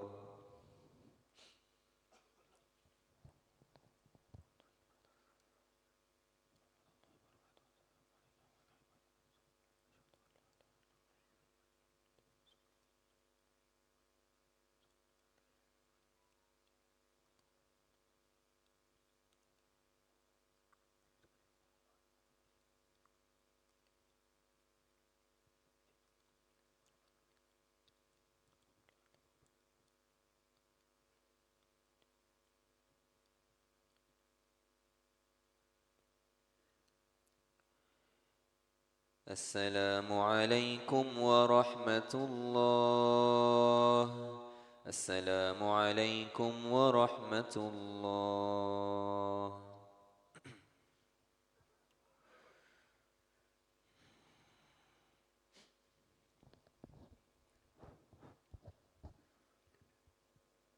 الله أكبر.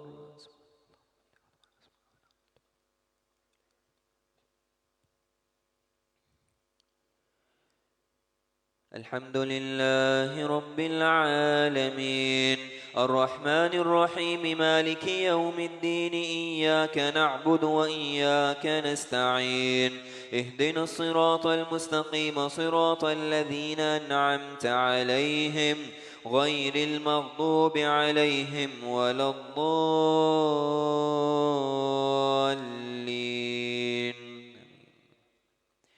من كان يريد العاجلة عجلنا له فيها ما نشاء لمن نريد ثم جعلنا له جهنم يصلاها مذموما مدحورا. ومن أراد الآخرة وسعى لها سعيها وهو مؤمن